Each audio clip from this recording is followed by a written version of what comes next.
Live. We got applause. Trying to go live on Facebook. Facebook likes to. Oh, there we are. We're live.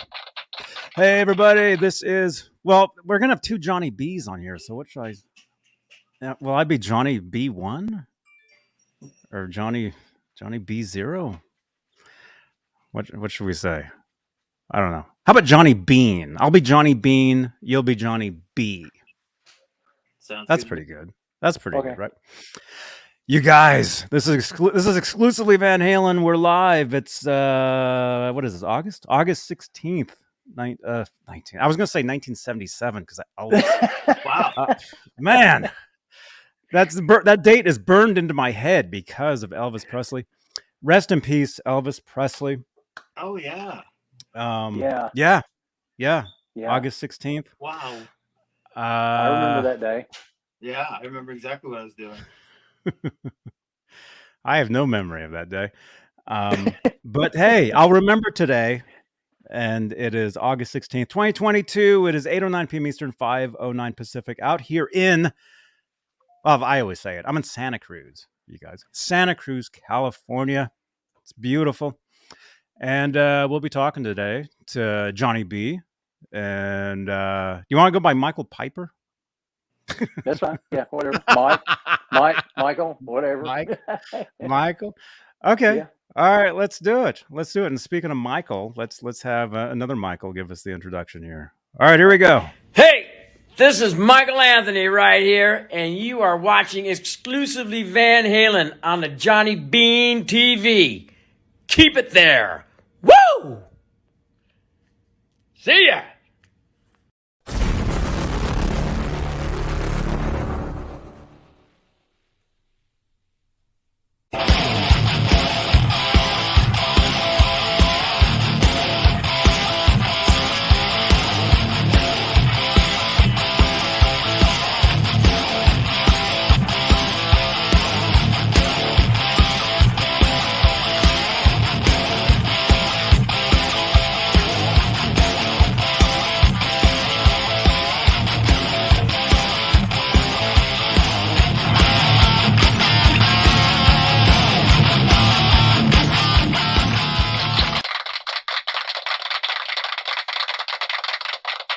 Hey now. Hey everybody, welcome. Johnny Beane here. I'm Johnny Beane.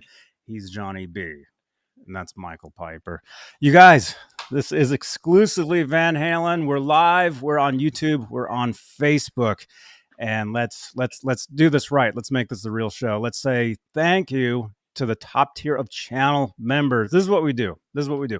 We thank the top tier of channel members here on Johnny Beane TV. Oh, that's all of them. Hang on, I can't read all those. Wait a minute. There we go. The executive producers, Stephen Franklin, Michael Smith, Music Therapy Labs, Majestic PB&J Cat, Mike Neese, False Flog, Sherman Callahan, Thomas Santiago, John Moronic, R. Habs, Michael B., David Allen Wright, and Warlag. Those are the executive producers, the top of the world, the top tier of channel members here on Johnny Beane TV on YouTube. If you'd like to become a channel member, click that join button. There we go. Join now. We have channel membership. These shows are brought to you by channel members and donations. So thank you so much. What else? What else do we normally do here? Thank you, everybody. Hey, James Gum, I see you. Excellent group tonight. Thank you, man. Thank you. Well, hey, let's just get into it. You guys. You remember Michael from last week? Michael was here. Hello, everybody. You guys are like this dude's amazing. His collection is awesome. The guitars he's making is awesome. They're like you got to bring him back. So you're back. And awesome. Johnny B from Johnny B Guitars. Yep. Yeah. He is awesome. People were actually messaging me. People are saying, Johnny, you got to get Johnny B on your show. And I'm like, I'm already here. They're like, no, Johnny B Guitars, you got to get. People were telling me to get you. They were like, you got to come on. You got to get them. So I messaged you, and here we are. Yeah, simple as that. Yeah. Yeah, was that easy? Awesome. And yeah, we're gonna talk about what Johnny B does. We're gonna talk about Van Halen guitars, Van Halen, and later on tonight we'll actually be giving away a copy of Van Halen 1. So you got to be in the chat. You got to be subscribed to the channel to be able to participate for the drawing. But you guys know the drill. Hashtag win will get you into the drawing. I'll show you how that works. It looks like this. Hashtag win will get you into the drawing for the album. There it is. I was talking to the guys before we started, and I was telling them, yeah, this is an actual copy from '78. This is the actual deal. I was a huge collector for years and years and years, so I have literally like 20 copies of just this.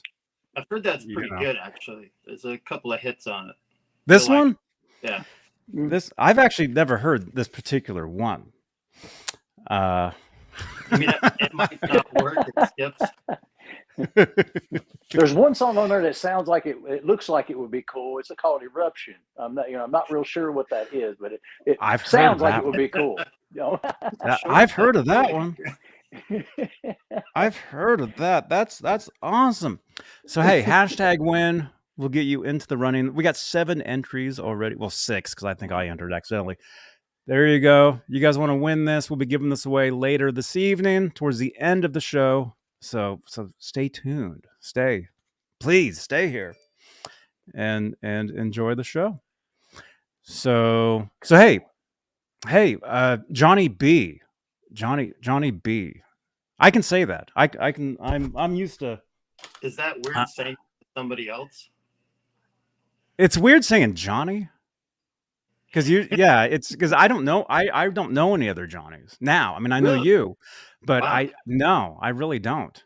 I run into Johns and Johnnies all the time. So I think that's where the Johnny B came from, like way back in high school. It's like, you always pick the what your last name is, so it's like, hey, Johnny B. So it kind of stuck, but. Actually, I did know a John Beane like 25 years ago. So, but he was JOHN BEAN, and I've always gone by Johnny, and then my last name has an E on the end. So there's a difference. But yeah, it was kind of weird knowing somebody with pretty much the same name and stuff. But I only saw him maybe 3 times ever. I mean, I didn't really know him. But... Wow.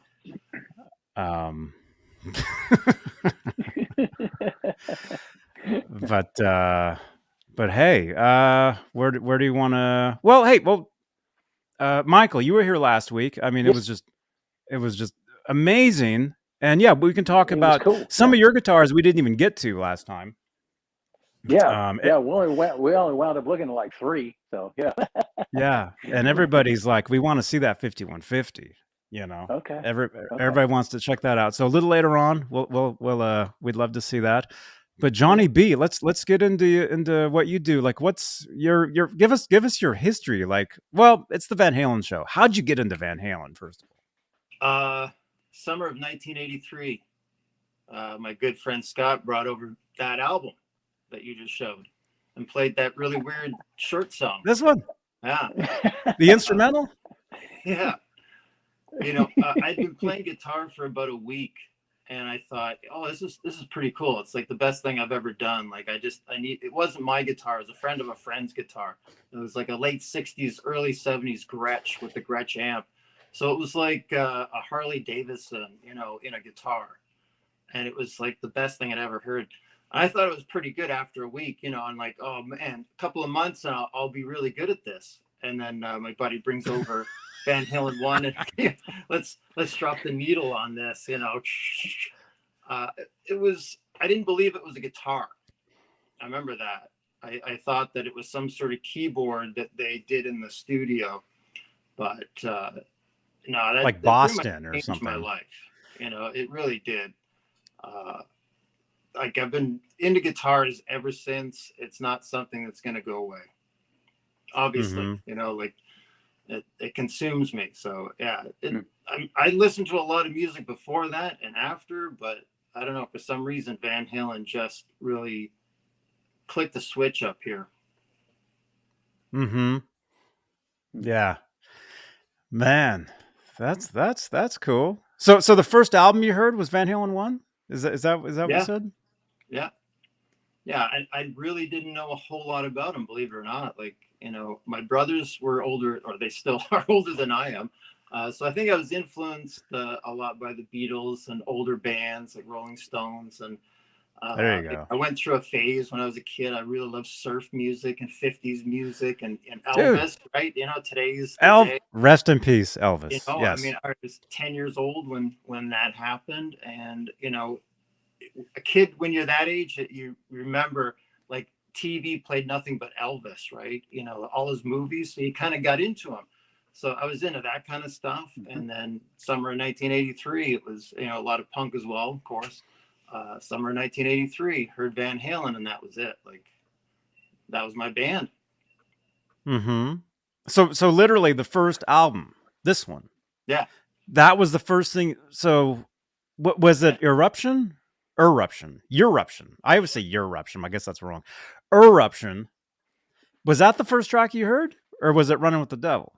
No, it was Eruption, because we were talking about, like, my buddies and I were talking about, you know, playing the guitar and stuff. And, you know, we're kind of joking. They were joking around. Like, my two buddies were big Van Halen fans. So they kept passing this name around, Eruption. You know, it sounds like Eruption.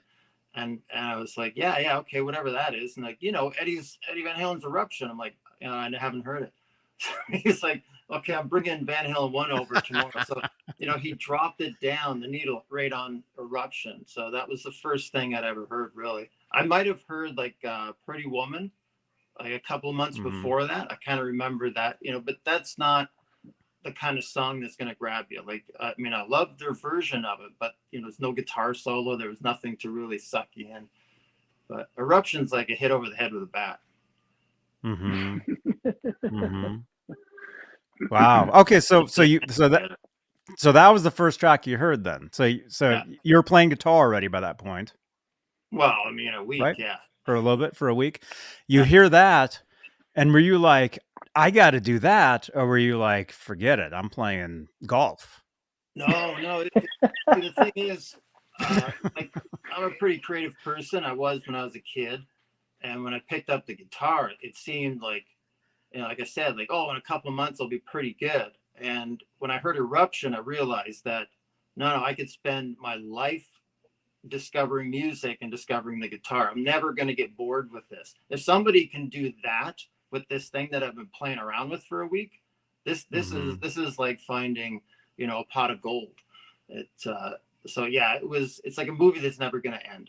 So my journey started there, and it certainly hasn't ended. Right.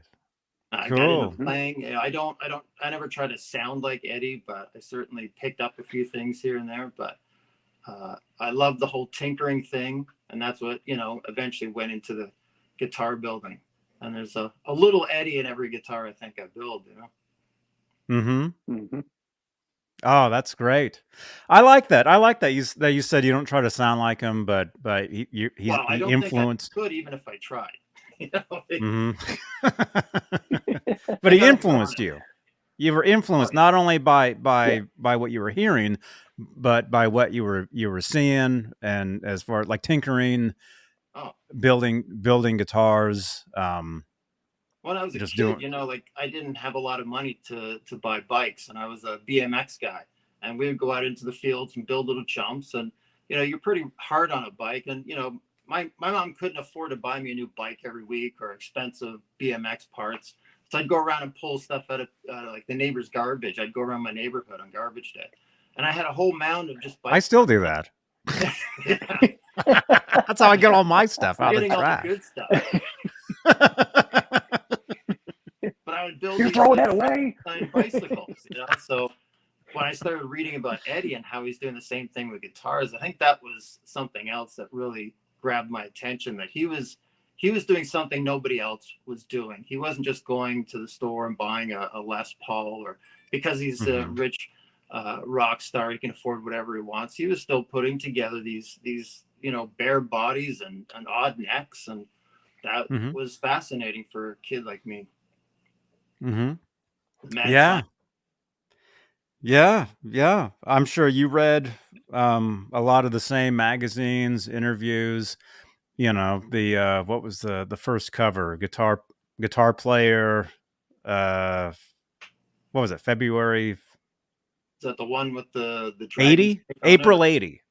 That's Guitar World. April 80 was his first cover story, I believe, for Guitar Player. And that was he was interviewed by a guitar player writer by the name of Jazz Obrecht. Yeah. Who I find out later on we're actually related. I'm actually related. Really? Yeah. Wow. Yeah. So we're Cool. actually in touch now, which is pretty cool. Hopefully, you know, there'll be dinners at some point. Yeah. Is that the cover where he was holding the snake guitar? Or no, that was Guitar World. That was like Okay. April 81 or something. Okay. But the first the cover story, Guitar Player, April 80, that's the interview where he kind of talked about tinkering with guitars, building guitars, what he was using, potting the pickups, how he got the body and the neck. So I was going to say, Johnny B, I'm sure you read that same magazine and you were just glued to it and read it over and over and over, like I did. I'm sure Michael did as well. The first magazine that I bought with Eddie in it was the 1985, because it was basically he was in the whole magazine, just this big long interview with him, and that's the one that had the centerfold of the Frankenstrat and the life and times of Edward Van Halen, the Glenn LaFerman photo. Yeah. And I was mesmerized by that and read every word over and over again. So that one had I still have that magazine. It's all taped together, but I still have every guitar magazine I ever bought, like somewhere in boxes. You know, I've never thrown any of them away, but that was the one that I remember being the first one that like everybody talked about that issue. It wasn't like just your regular issue. It's like you got to go get this one. It's all Eddie. You know? Mm-hmm. I've got it sitting right over there. I actually have it sitting in a drawer right there. You've got the signed one. You had it signed, right? I bought it signed from a shop that sold like signed memorabilia. So I'm not 100% sure that it's real, but it looks real for the time of when he would have signed that. It does look like his signature. Huh? So yeah, that's the one that I have. And I had another one. See, I got into Van Halen because of the movie Back to the Future in 1985.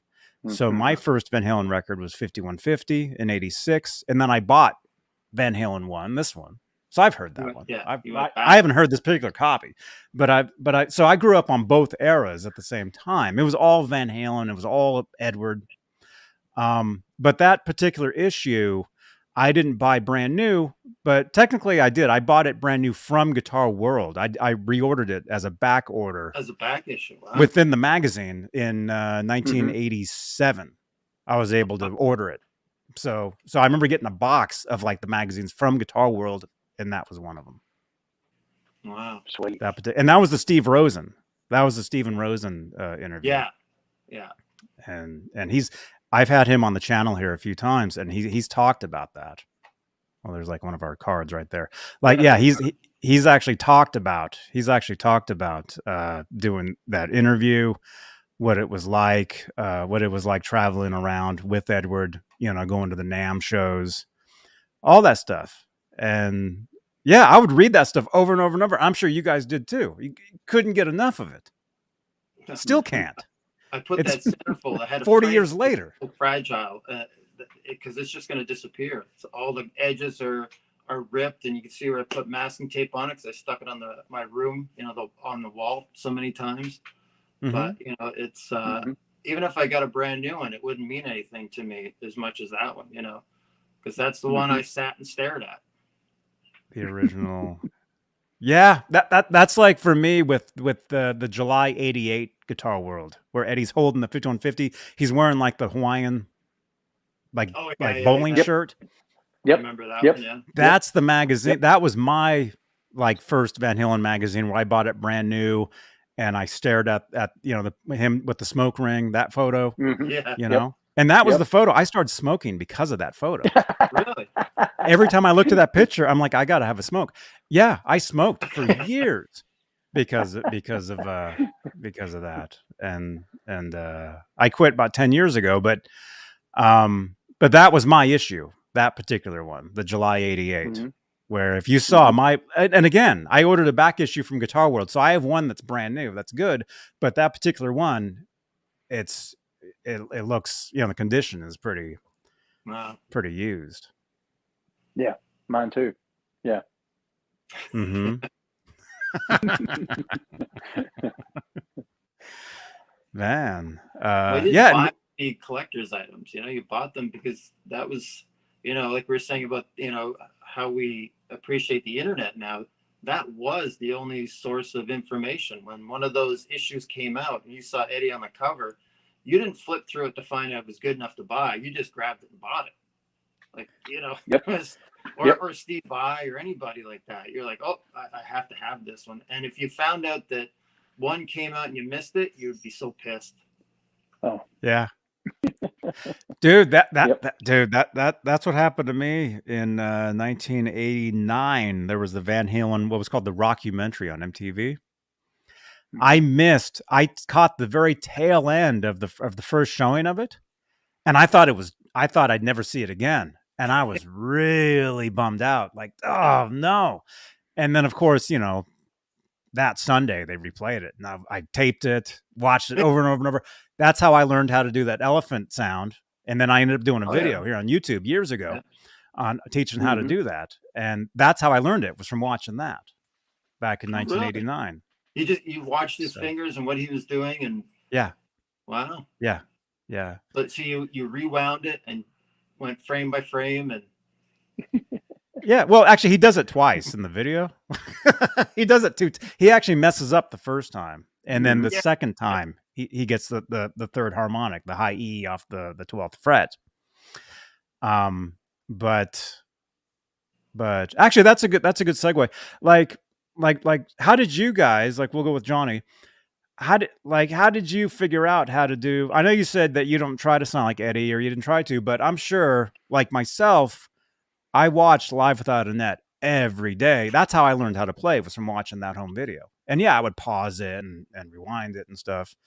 But did you have a similar experience? Is that how you learned a lot of that stuff?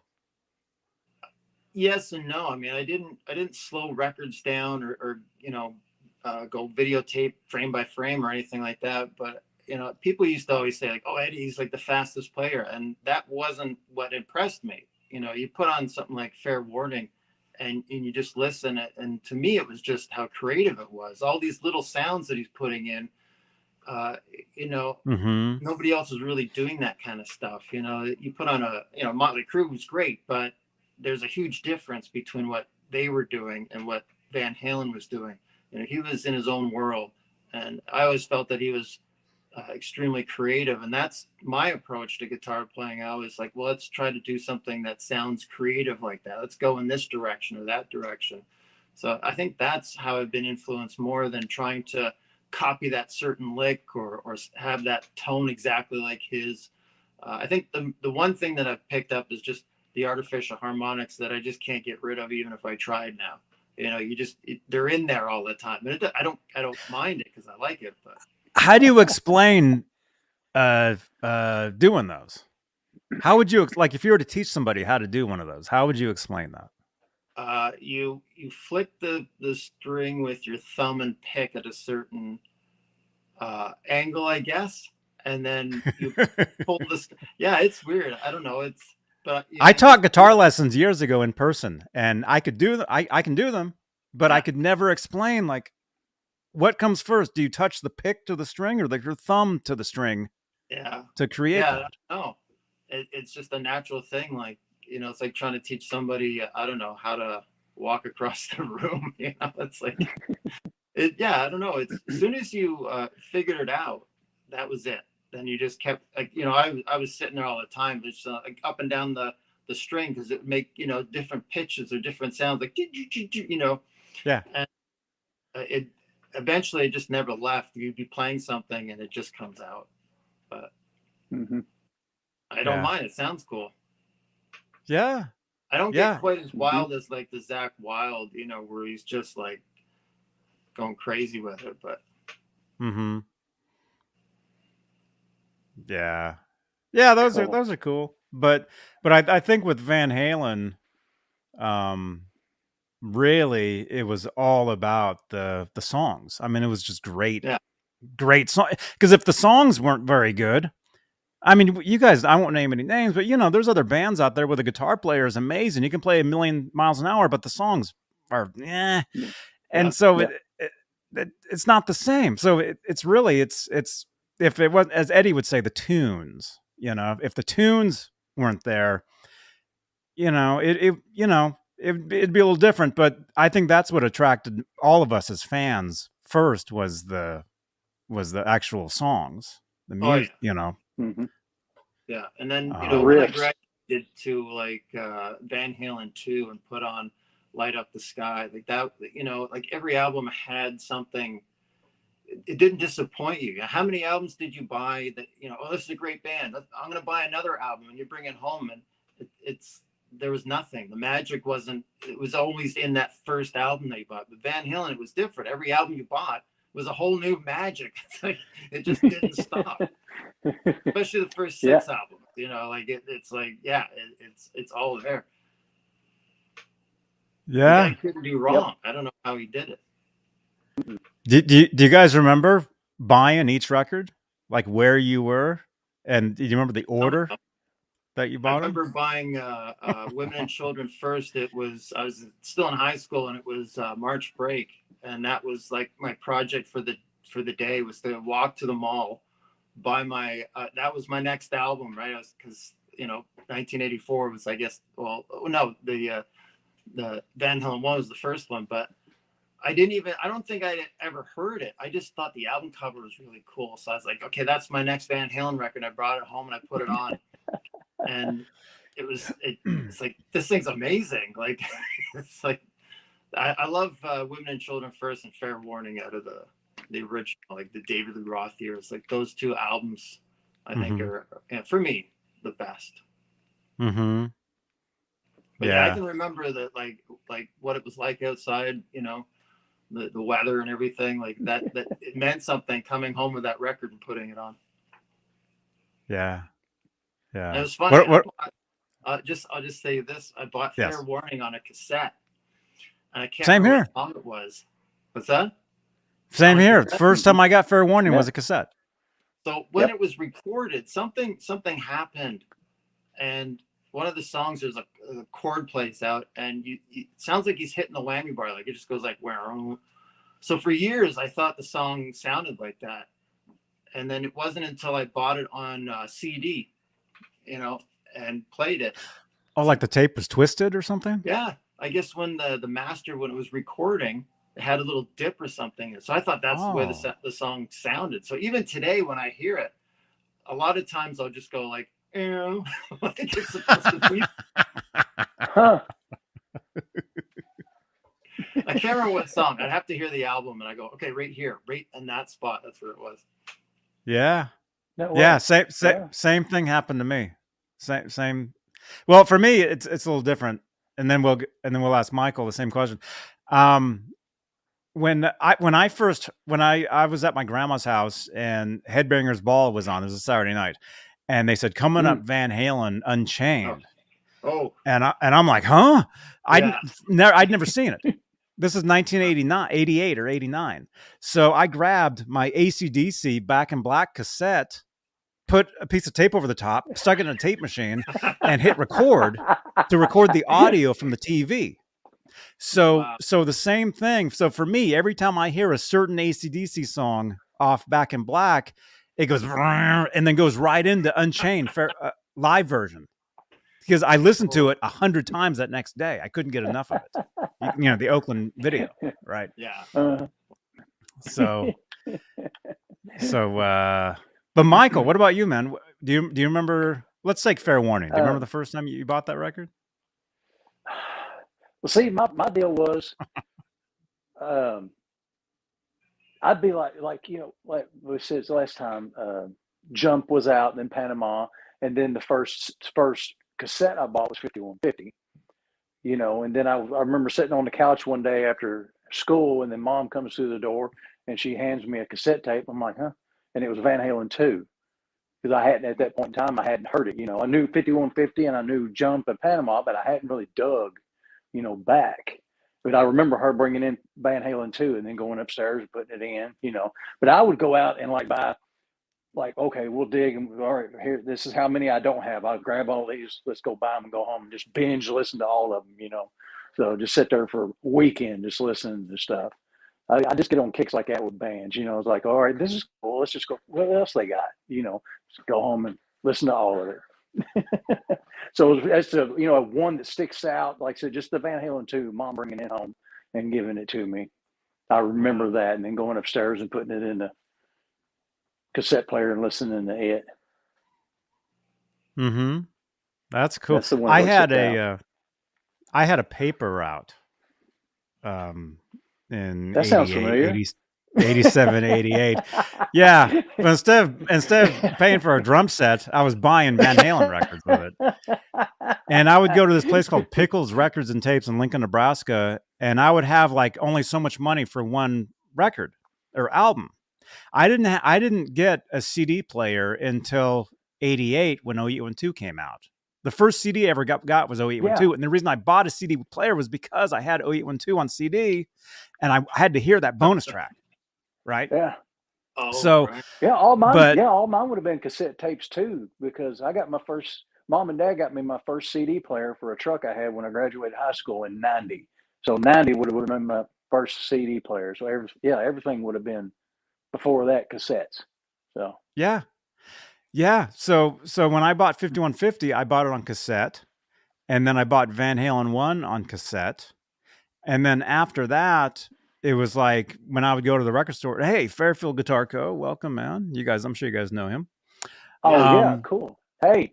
So once I bought 5150 and Van Halen 1, I'd have to save my money to go to Pickles Records and Tapes. And the way I would buy each Van Halen record from then on, either on cassette or LP, right? I didn't buy Van Halen CDs until after 88, after I got 0812. But the way I would decide on which one to get was by the cover, the album cover.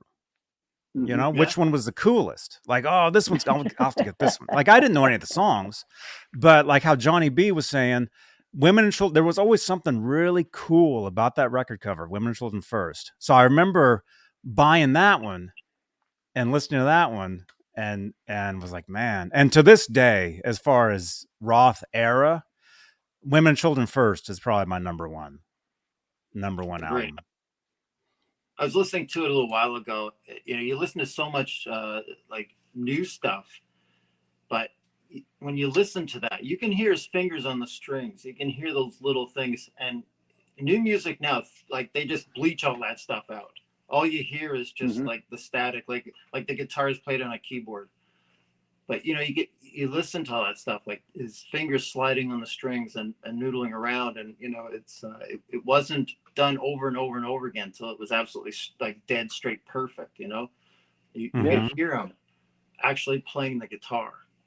Yeah, so like Van Halen 1. I mean, sounds like it's alive compared to a lot of new music now. Yeah, I mean, just like Van Halen 1. I mean, how many people have tried to replicate that guitar sound? But it was like four guys in a room jamming. Yeah. Here it is. No backing tracks. All right, well, we're going to play this, and then we'll come back and play a lead over this. No, it was four guys in a room jamming. There it is, done. No click track. Yeah, it's just raw. I like that. Like, if they were to go into a studio now, like four kids with a click track, you've got to stick to this. Like, oh boy. Unfortunately, that's how stuff is done now. I've gone and I've been in studios to record, and a lot of times you go in there and even before there's drums, there's just a click, and it's like, okay, play to that. So you play to it, and you'll do it a few times or whatever, and then even once you think it's perfect, after you leave, they'll chop up your performance and edit it all and make it, you know. I've read articles where bands admitted that they go into the studio and just play riffs, and then they go and they edit the thing together. They'll make a song out of all the stuff they did, like the rearrange stuff. I mean, that's not songwriting. That's just writing riffs. Yeah. Hey, John Deshane. Hey, man. You have all those old magazines? Yeah. Yep. I'm with all of you. I do too. I got the totes up in the garage. All the Van Halen doing their own totes. So that's right. Yes. That's right, man. Well, I mean, Oh, you was talking about recording. I remember. I mean, it's on just a small scale. I was in a little 3-piece band, and we went to this one little recording studio two different times. And the first time, they's like, okay, well, you know, we got a drum room, and we want you in here, and then we want the bass player, because there's 3 of us, the bass player over there. So we're looking at each other. But it was doors, glass doors. So we're looking at each other through doors. I'm like, no, I wasn't even in the same room with my cabinet. Like, you know, it's just different. Like how the guitar interacts with. You don't realize it until it's not there. You know how much it all interacting is connected. So the next time we went in, he's like, "We're all going in the drum room." They's like, "Do what?" I said, "We're all sitting up in the drum room, right here. Mic it up. Well, we're gonna get bleed. We don't care. You know, this is what we want." You get the feeling. You capture the feeling. The 3 of you together. Yeah. Yeah. Oh yeah, I mean that's what what's all about is the feeling. There we go. I'll put that in there. Yeah, it's all about feeling and talking about record production and recording. I mean, that's a whole nother. You guys will have to come back for some of that. But yeah, I've been in a lot of different studios. I've been in a lot of different situations for recording and I've been there where you're wearing the headphones and you play to a click, or you know, you overdub stuff and it's very sterile. There's no, you know, to really get into it, you have to, you know, especially if you're paying. See, what I used to do was I would go to this place called Expressions, which is a recording college in Emeryville, California, right across the bay from San Francisco. So I would go in there and I would have, you would show up on like a Friday or a Saturday, and the students, you could record for free. So it was in a top studio, like high, you know, like a studio you guys could only dream of, but it was students that were recording you. Yeah. So you go in there and maybe they don't know what they're doing. They're pushing the wrong buttons and they're doing whatever, but you give them the experience of recording you and you get a free demo out of it, you know? Mm-hmm. So what we would do is we would go in there and we would record, you know, we would master, mix, record like a whole song or a couple songs. And then, but really what I was doing was I would, at the end of the night, oh, can I get a mix of just the drums? And so I'd go home and I would get home with like that $1 million drum production, and I would go and re-record everything else on top of it myself. That's what I used to do. That's pretty cool. That's kind of like going to one of those hairdressing colleges and getting your hair done and, you know, walking out with whatever they happen to do to you. If I had hair, I would let them, man. That would be great. So that's a pretty good price though, for free. Yeah. Did they make you pay for the CD or was that free too? You would take your own. You would show up. Oh, wow. And back then, CDs back then were $20 a piece. It was nothing like that. Like now, you don't even use them. I don't even use CDs at all. No. CDRs, none of that. But yeah, back then, there was that. Or I would go to Costco and I would get a pack of, what was it? 20 TDK burnable CDRs for like $30 or whatever it was back in the day. I remember the first time some of my own music was burned onto a CD and how I felt. It seemed like it was legit. Like you had this thing, like it was like making your own record. You know, it's like, oh my God, it's like I could put this in any place Yeah. and play it. You know, I put it in the car, and I don't know. It seemed strange, but that's what got me into computers. Actually, was when I realized I could record music with a computer. I was like, now I need a computer. Oh, dude. Man, dude, you're definitely gonna have to come back, and we're gonna have to talk some of this as well, because I'm that's like same here. home guy. Same like here. I've never been in a band that, you know, did a demo album or anything like that. I've always had a 4-track, like from the 80s.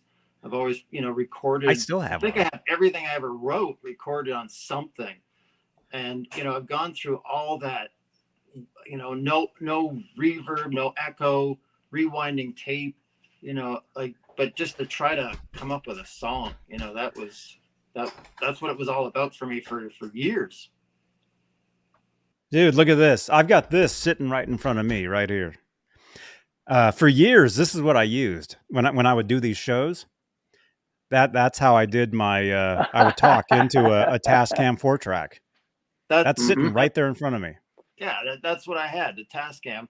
I went Porta into Studio. the guitar shop and I bought the most expensive one they had. I saved up my money, and I figured there's no point in buying like the little one, because then I would get bored of it. So the salesman kept urging me, you know, like, okay, well, if you want the bigger one, yeah, we can sell you that. And I'm like, oh, well, I don't know, what's the one over there?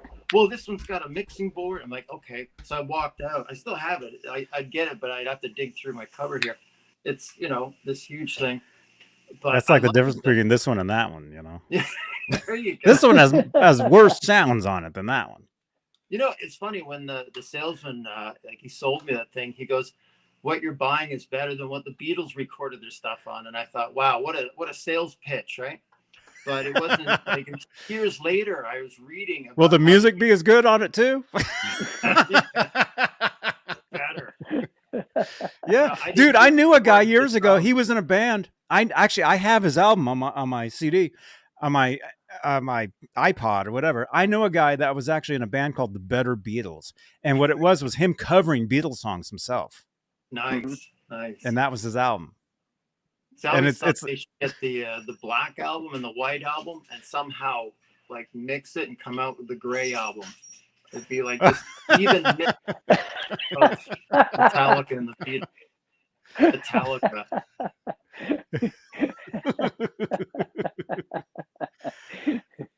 I'm sure.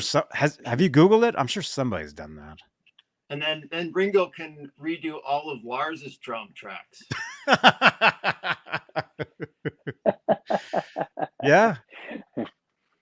Yeah. Or George Harrison on a wah. Actually, he probably did use a wah. So. But the funny thing was, like, I read an article years and years later on how the Beatles actually recorded their stuff, and the salesman wasn't far wrong. Like, basically what I bought was a mini version of what the Beatles actually used. Mm-hmm. They had the whole ping ponging and stuff like that. It's like, blew my mind. Salespeople don't lie, man. It's like the internet. It's on the internet. It's got to be true. Yeah, what you guys are watching right now is all true. All true. This is all truth. This is all truth here on this channel. It's all truth.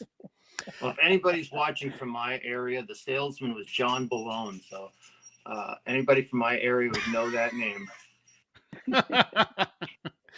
Well, it was at the music store or the Radio Shack. It was called John Balone's, and it was run by the dad and the son for years and years, and they just closed down about I think it was like 4 or 5 years ago. And it was, you know, kind of sad when that happened. That it was a landmark for this area. Mm-hmm. Cool. Everybody can remember, like, you know, oh, I bought my first guitar there, or I bought, you know, whatever there, that kind of place. Everybody went there. But yeah, it's gone now.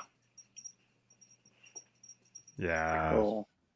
Cool. Man. Yeah, it's, you know, people growing up, people that are growing up these days, they have no idea what it was like when we were going to school, walking in the snow up the hill, and before the internet. Yeah. Or before one of these things. Yeah. Yo. You know? I mean, this walking into a music store and smelling all the guitars, you know, like you were in a different place. The shoe store didn't smell like that. You know, it was just, I don't know. Well, I the guess shoot. all the Well, lacquer, yeah. the polycoat, fuming, but yeah, it was cool just Yeah. to look at all that stuff. Yeah. Or even this. There's a scent to this. Yeah. Actually.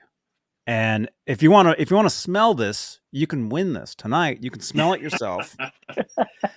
It's awesome.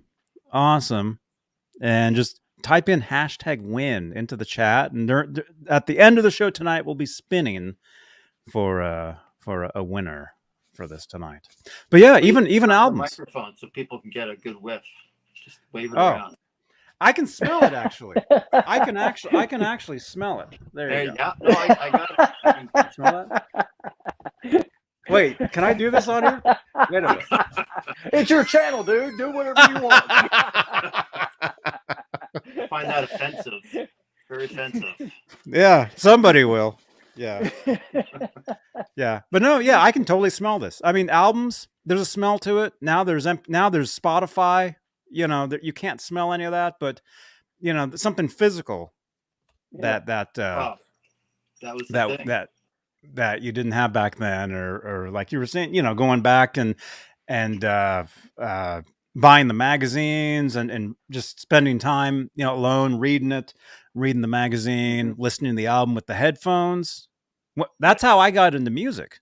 Actually, when I was like 5 years old, I was listening to Arthur Fiedler and the Boston Pops albums, listening with headphones or laying down next to a speaker. And I can still smell what the speaker smelled like. I can still, Plus, I have a Night Ranger tape that smelled like cologne back in the day. So every time. That's a special tape. Yeah. Man. And hey, we have people in the chat. We have people here. We should say hello to more people. We have Halface. The Fostex was great if you used it like a Porter Studio. Try to edit or move tracks took longer than re-recording. Yeah, man. Let's see. Fairfield guitar. Remember the smell of cassette tape ink? Man, yeah. Yep. Tapes. That's kind of weird. Hey, Alonzo. Hey, man. Let's see. I like to go and smell the back of tube amps. They need to make a cologne out of that smell. I don't know. Do you guys know John DeShane? He was a guest on my channel a few Saturdays ago. He was on, and he's got amps, he's got guitars, and he was jamming out for us. Cool. And what he was saying, what John DeShane was saying was he's like total like tube amp. It's tube amplifier or nothing, And we kind of had a discussion about how I was telling him, well, I was like that back then, but now I've come around to the modeling stuff, modeling. Because when you these days you got your computer, you got your Pro Tools or your Logic Pro or your GarageBand or whatever, you can just plug in direct to anything and you can mess around with stuff and you can get pretty good sounding tunes, pretty good sounding stuff that's pretty decent for if you need to get a track up there today or whatever it is, because it's all about now, more. It's just so easy. You have these great and sounds. it's easy. Yeah. I just plug into the computer now. I don't because it's great. You can put the headphones on, you can play around with stuff.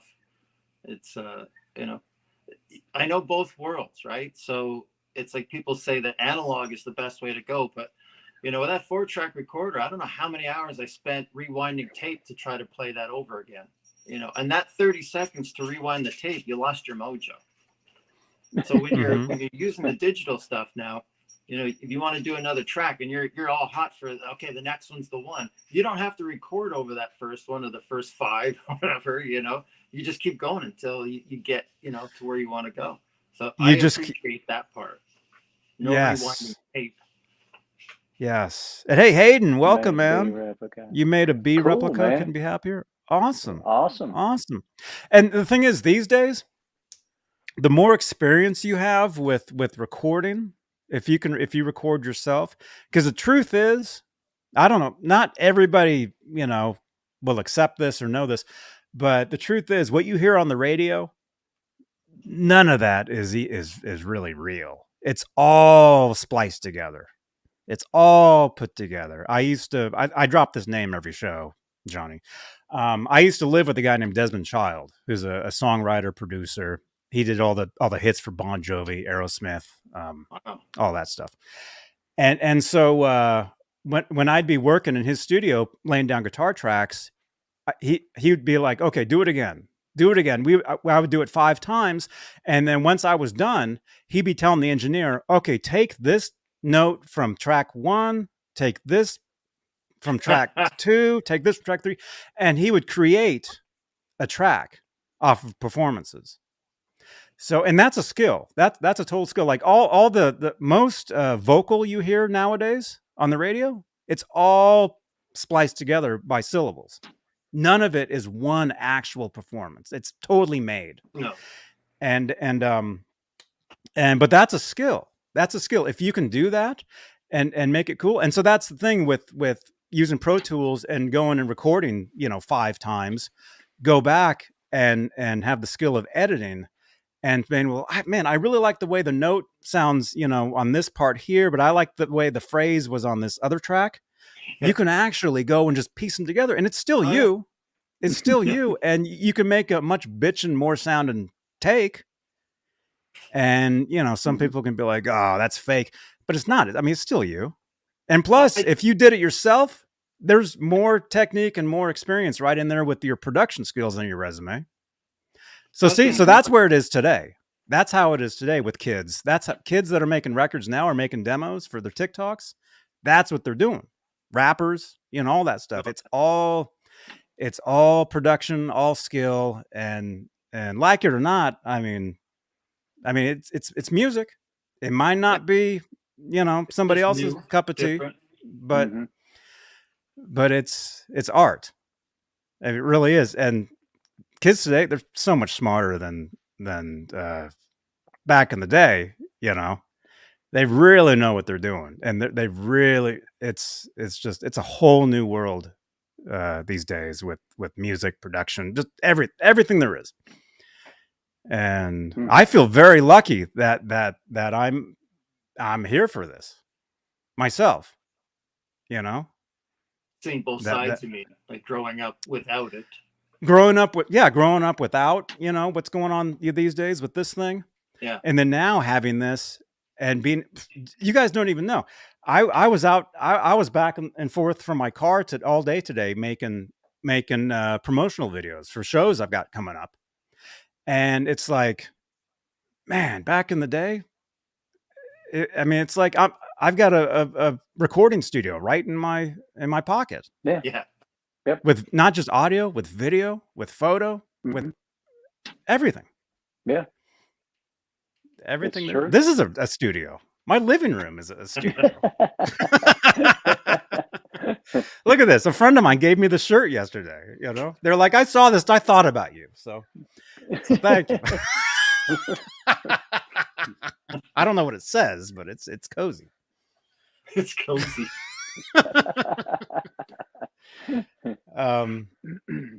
But I don't know. See, Johnny, I was telling. See, we're only an hour into this, and I'm telling you.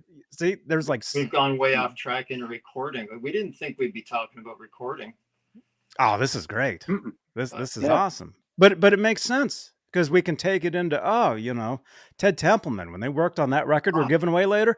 Just think about the recording. How they made those albums. Let him go. They knew to let Eddie just do what Eddie did best. And when you listen to the Gene Simmons demos, right, you can hear Gene put him into that box, right? It sounds like Kiss. And could you imagine if Van Halen 1 sounded like the demos? It'd be good, but I'd rather have that album that you have back there. Well, #win in the chat, and you might be able to get it. But no, dude, I know the Gene Simmons demos. And Michael, I'm assuming you've heard them, maybe. No. No. Actually, I haven't. No. Like You've never Zero, heard the what? Gene Simmons Van Halen version of "Running with the Devil, House of Pain"? No. How they go No. seamlessly into each other? It's like one song. You've never heard No. that? No. Pieces are different. Oh my gosh! No, I It's haven't heard that Roth. one. Huh. Hey, Jeff Are they on Davidson. you? Where's it at? Is it on YouTube? Yeah. Where's it at? Yeah. Okay. Yeah, Okay. it's everywhere. Okay. Something else to go down everywhere. a rabbit hole and search. Oh, Yeah, It's yeah, but you can hear Gene Simmons' influence. You know, it sounds like a 1976 Kiss album. The way Mhm. breaking the guitars on both sides, having it, Yeah. like that, this section without Eddie going off and doing whatever he wants to do. And have like the soloing coming in and like fading in and like panning back and forth real quick. Yeah, It's really cheesy. It's not Van Halen. It's not Van Halen or the Van Halen that we got to know later on.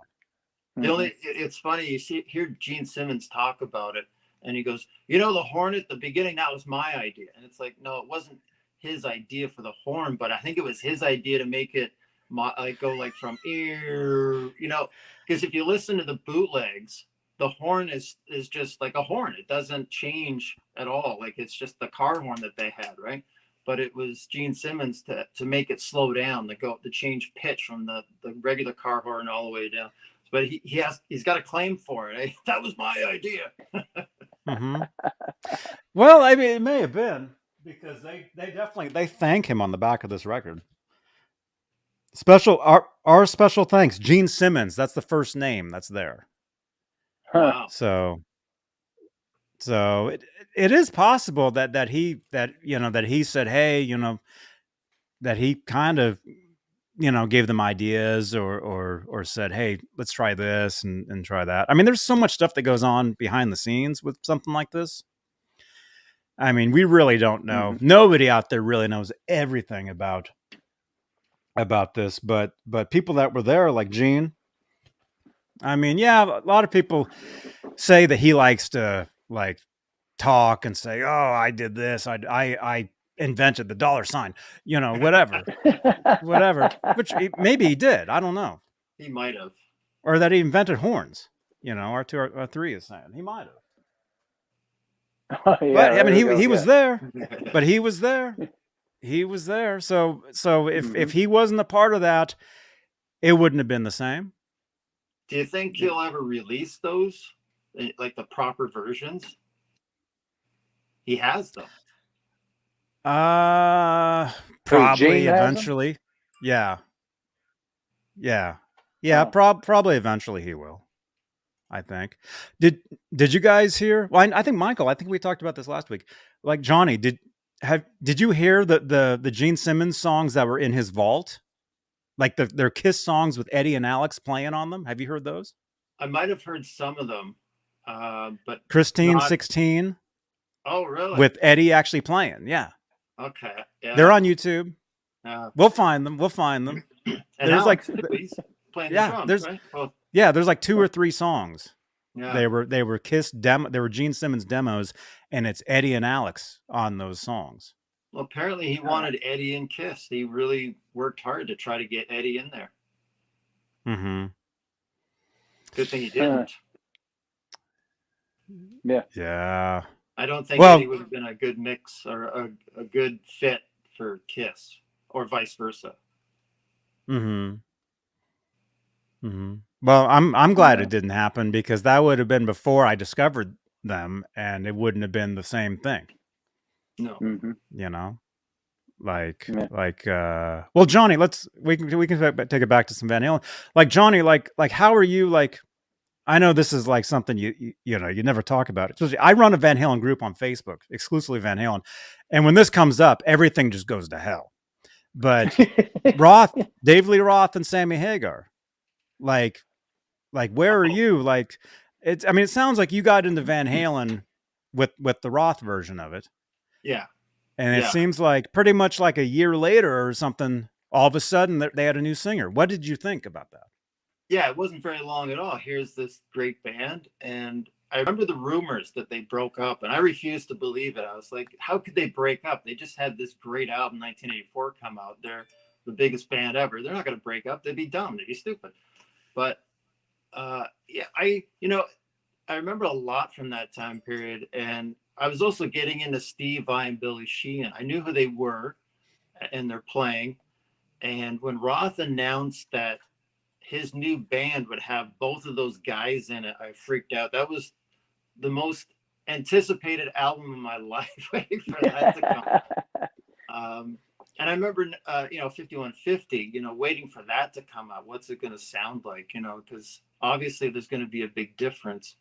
But I think, I don't want to say I was disappointed with 5150, but it wasn't Van Halen to me, like what I liked in 1984. And when Eat 'Em and Smile came out, that was more like that was more like 1984 or any other Van Halen record. So and then of course with Vi and Billy Sheehan in that thing, geez, it's still one of my favorite albums. Oh man, hang on, I got a burp. But I think you wanted to know if I'm a Roth fan more than a Hagar fan, or what my opinion is on those two guys. I like both, to put it honestly. Well, musically. Musically, I think we just got it. I think we just got it. From what it sounds like to me, you're saying Eat 'Em and Smile was more Van Halen to you than 5150 was. Well, when you listen to 1984, because of the voice, because of the singing. No, not the voice so much. It's just the music itself. And I think you can really understand the input that Roth had on Van Halen, because as soon as 5150 came out, there was no giant ending to Hot for Teacher, or even a song that sounded like Hot for Teacher. It was much different. I mean, I know they had somebody different to work with. Sammy has a huge range, and he's a musician. He can actually come up with things that Roth couldn't, that Eddie could play off of. He plays, but yeah, and he could play, so that was a huge thing.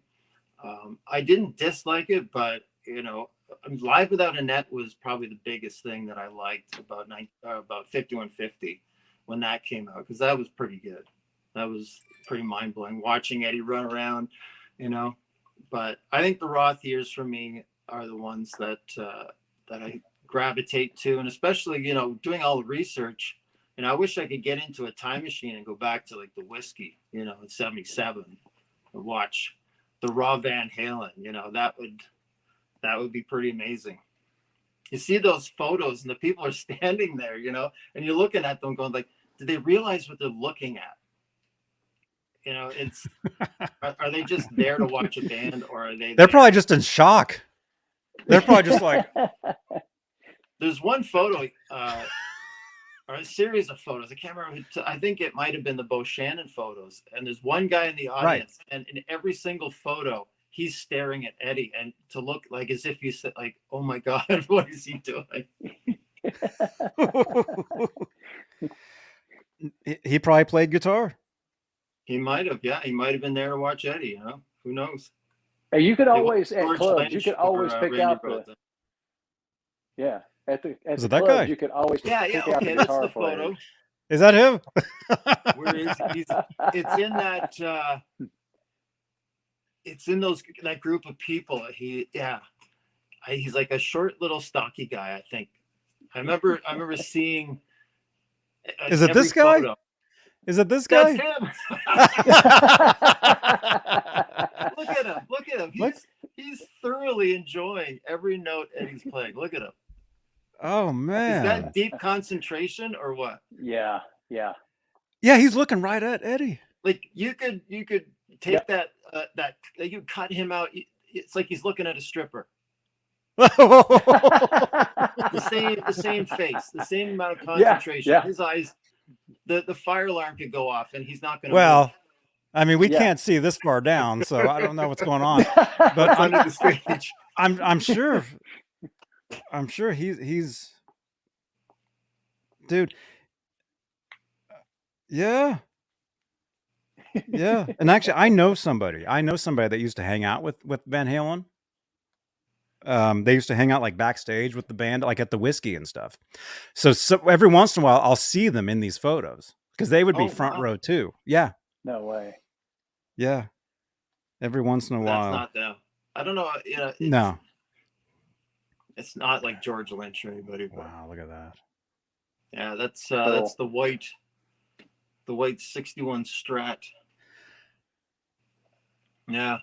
Dude, that's like the Strat. I played I was live at Guitar Center yesterday, and I played a Wayne's World Strat, a Fender Squier from Japan. Really nice guitar. Now I'm afraid it's gonna be gone by the time I go there next time. But yeah, very similar. Just a white Strat. Although his, would have the humbucker in there.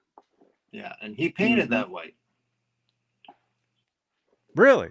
Dude, let's get into some of that, man. I hear that you've done some videos on some of the Van Halen, like the Frankenstein and the Shark, and yeah, I pretty much dissected the Frankie, figuring things out that nobody really knew about before, which is kind of cool.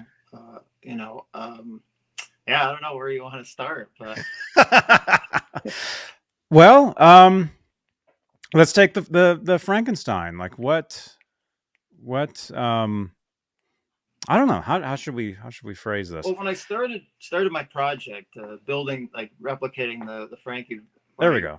Yeah. Goal was to answer all the questions that I ever had. So I didn't want to just skip over anything. I didn't want to just go with what everybody else is saying. It's like, no, this doesn't make sense to me. I want to figure this out. And I'm a painter. So when it comes to paint, I knew that I could figure out like the fogging on the back, or at least give it a good shot. And, he used spray paint. So how hard could this be to figure out? I mean, it's not easy. There's I could explain for the next 2 hours all about the red paint and the effect that's going on in the back. But, those are the things that I wanted to answer for myself. And I didn't know that it was going to attract all this attention from people because, thousands of other people want to know too. So it was kind of cool that I came up with a lot of these answers. And I have this sort of unique way of presenting it, like it's a CSI sort of, where I superimpose stuff and I'll zoom in and I'll do tests and paint samples and all kinds of stuff. And, it's kind of fun. And when people really appreciate it, like I get messages all the time, like, oh, thank you so much for doing this. But can you hurry up? Because I want to do my Frankie. And I'm waiting for the video. I mean, that's what I noticed about your video is, you would explain. I mean, you would show something and you would explain, like you was talking about on the back, how it kind of like was pinkish, and about how that can of spray paint you were supposed to spray white underneath. Like maybe it. We did, yeah. Uh-oh. What happened? I don't know. We lost him. I don't know. Maybe his phone died or something, but he'll be back. Yeah, he's. But yeah. Like how? Oh, there he is. There you are. I don't know what in the world, but like you were saying, you're supposed to fog. I still got this on the brain about how you're supposed to fog white before the red, and that would explain why that kind of wore off that way.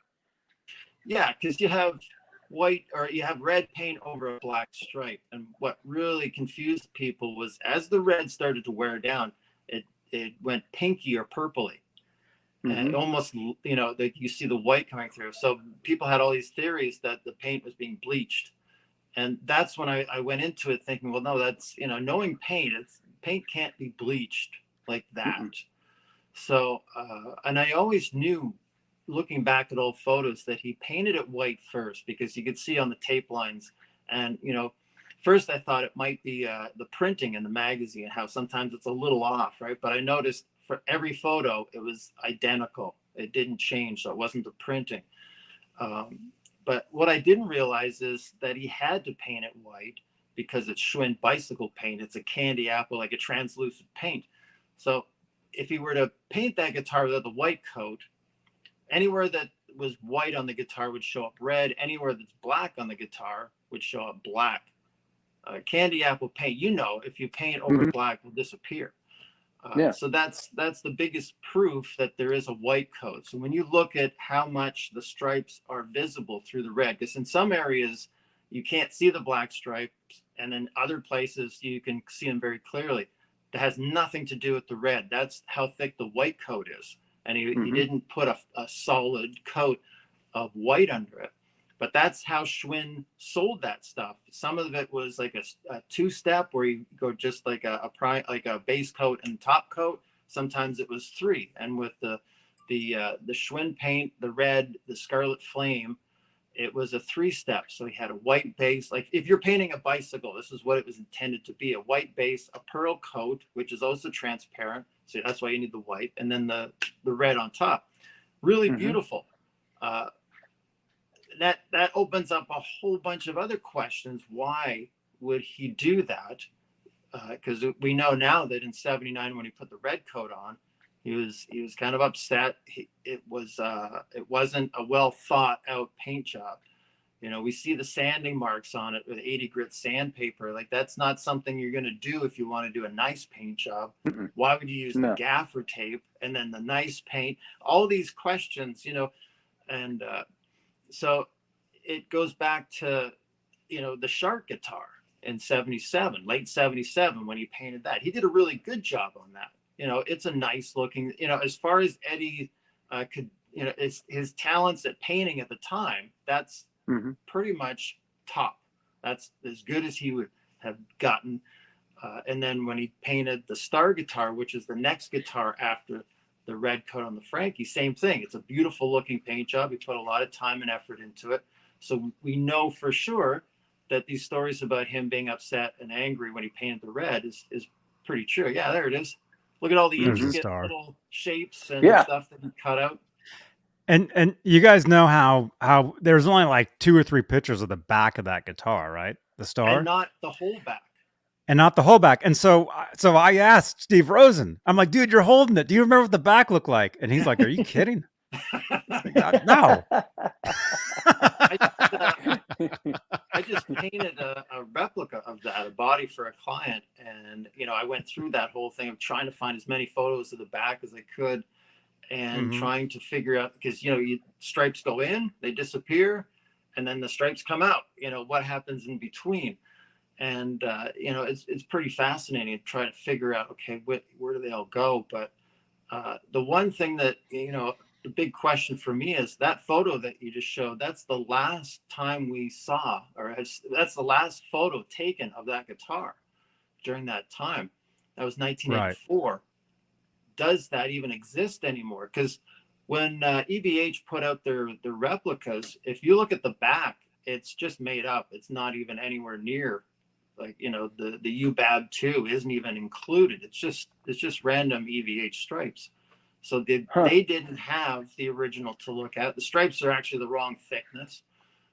If you look at a lot of old stage shots, it looks like the stripe might be 1/2 inch because the lights are shining on it. So it looks like the stripes are fatter. But when you look at, you know, photos like that, you can see they're actually 1/4 inch.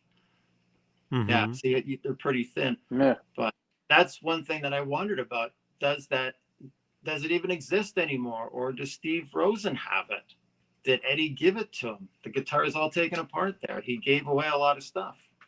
He gave the rest of the guitar, the Diesel Zappa. Yeah, yeah. Right. Huh. Yeah. Yeah. That would be a big thing, to find a photo of the back of that guitar, the whole back. That would be, I would love that. There are times when I see photos that I actually yell out at my computer screen when I see them. Like, oh my God. That would be one of them. I would yell. Not photos of us.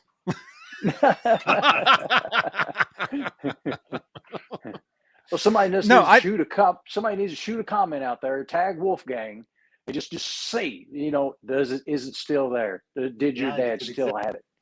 You know, because I mean, it could be that easy. You know, he's on the internet all the time, you know, so it could actually be that easy just to find out, you know. Well, you know, I want to ask Chris Gill sometimes, because he took a lot of guitars out and they did that big photo shoot. And I wonder if, you know, he saw it or if it's there, because that's pretty important, that guitar, and what happened to it, did he give it to somebody? Are they holding on to it? Because think about it. If somebody has it, maybe they don't want to say, they don't want to tell anybody. They just want to hold on to it themselves, and for fear of other people knowing. Yeah, in a way that's kind of a shame, because there's a lot of history there, and even if we just, even if you just handed it over anonymously and we got like a dozen really good photos, that would make a lot of people happy, really happy. Me one, I'd be the first guy. Yeah, get Rosen on the horn, Halface. I have his number. I'm not gonna There call you go. him. No. I've already talked to him about it. He doesn't know where it is. He doesn't know. Yeah, it's possible it's there at the studio, lost somewhere. Or maybe Eddie gave it away, and who knows? But I think as far as like photos of like the back of the guitar, you never know what's going to happen. You never know what's going to surface tomorrow, because I run a Van Halen group on Facebook. People are posting pictures in there every day of stuff. Wow, I never saw that. And I thought I saw everything 30 years ago, you know? A lot of snapshots are coming out now. And, snapshots are one of those things that people figure, well, it's just a snapshot. It's nothing at all like what's in the magazine. Nobody's going to want to look at this. But yeah, I mean, if there was a snapshot of the back of that guitar, that would be enough for us to be able to figure it out and to at least have a lot more information than we do now. A lot of times snapshots, even when they're blurry, it can really pinpoint a lot of stuff or help put things into the timeline. Because that's the other thing that we like to figure out is when certain things happen. Like, when did he take that neck off? When did he change that pickup? And sometimes there's a gray area where there's not a lot of professional photos. And then somebody will post, something where you can believe the date. Like, yeah, I lived in Denver in 1984, and these are the photos that I took. And then you see something there in the photos. You're like, oh, here's documented proof that we can trust these photos and that these are true. But I'm sure there's thousands of photos in drawers somewhere, Oh, dude. Yeah. Cause I've been doing these Van Halen shows here on YouTube we're going on 7 years now or something. And all kinds of people come to me, and they send me either the stuff or they tell me stuff. And there's been so many things that we've discovered or learned about, back, over the years. Stuff that to most people would be like, who cares? That's nerdy. Yeah. That's nerdy stuff. But I mean, this is stuff that we like. This is stuff we like. And I'm scrolling through my phone just to see if I can find something that I can like kind of that explains like oh crap. Let's see. Something like well, yeah, let's take this. There's like a Kramer. You guys know this. You guys might know this picture here. This is Rolling Stone, 1988. Oh yeah. The Monsters of Rock issue. When I got this magazine back in the day, I'm like, man, that's a cool shot. And we learned, later on, the photographer actually lit his hands on fire for that picture. His hands were actually on, according to the photographer, he said they actually put stuff on his hands and they lit them on fire for this. That's what he actually said. So that's what he said. So I don't know. But my point is, though, like a picture like this, like, man, I really like that guitar. That's cool. That's a really cool. That's not the 5150, but that's, that's another. Yeah. Is that the one they sold at auction like 6 months ago or a year ago? I don't think so. It's a Kramer guitar. Does it got the pointy headstock? Yeah. It has a pointy headstock. Oh, okay. Yeah. Has a pointy. It says Kramer. There we go. Yeah. There we go. But see, so doing these shows though, it's pretty cool, especially being the Van Halen fan that I am, because I get to learn stuff, or people send me stuff, and eventually later on, like I end up getting pictures like this, and it's like, oh wait, that's that same guitar. Oh, there you go. Yeah. But if you look at it, it actually has. There's actually like a 5 on there. Yeah. So when we looked at it later, the picture. Let me see. There should be What another bridge one. was on that? That looks like the prototypes, the whale tail. Is that? It's hard to see with the. Yeah, Looks it's like hard to tell. that. Yeah. Oh wait, it was in focus for a second. All right. I don't know, It's a Floyd. It's a Floyd, but it's. I know he put on some of those guitars. You see like the old whale tails and stuff like that. It's like, oh my god, like. Yeah. Well, there's another one. There you go. Okay, it looks. Yeah, it's really hard. It looks like a regular production, but it still has. Yeah, it's hard to say. The tuners are black, so. Mm-hmm. Yeah. I'm looking at the saddles. That's where you really tell if if the saddles are more of a square shape than the production rectangle that they ended up being. Yeah. But yeah, but still, but you don't see yeah, it very often. But yeah, so being a fan of that, later on, years later, people are sending me these pictures, and like, so there's that's the guitar from that ad or that shot. Yeah. And if you look at it, it has a 5 and a 1 on it. So it says 51. Yep. So this guitar is known, like us nerds, we call that, oh, that's the 51 guitar. That's what we call it. Huh. So, and it's signed. Apparently it was given away. It was like Eddie gave it to somebody eventually. Mm-hmm. But I'd like to compare that.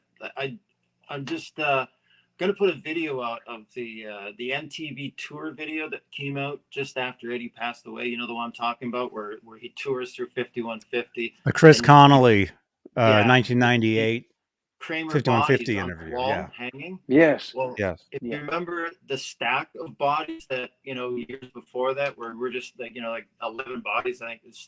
Well, I pinpointed which of those bodies ended up on that wall, and they're at the bottom of the pile. So in 1998, that pile was gone. It was the last 4 were on the wall. At least I'm assuming that it would be the last 4. I think whatever those were, wherever they were going, I guess he would just pick up a body, and I don't know if they went to like Hard Rock cafes or stuff like that. Those I can tell you for a fact that some of those bodies were given away and built into guitars later on, because I've seen pictures of them, like different people with them, and they're from that stack.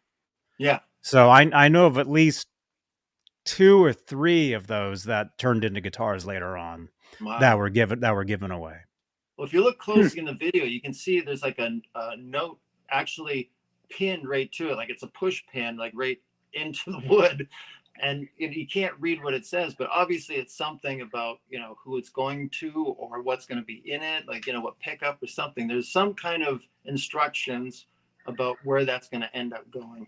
So it's kind of fascinating to see that point in time, 1998, and that's what was on the go with those bodies. But I wonder if that was one of them.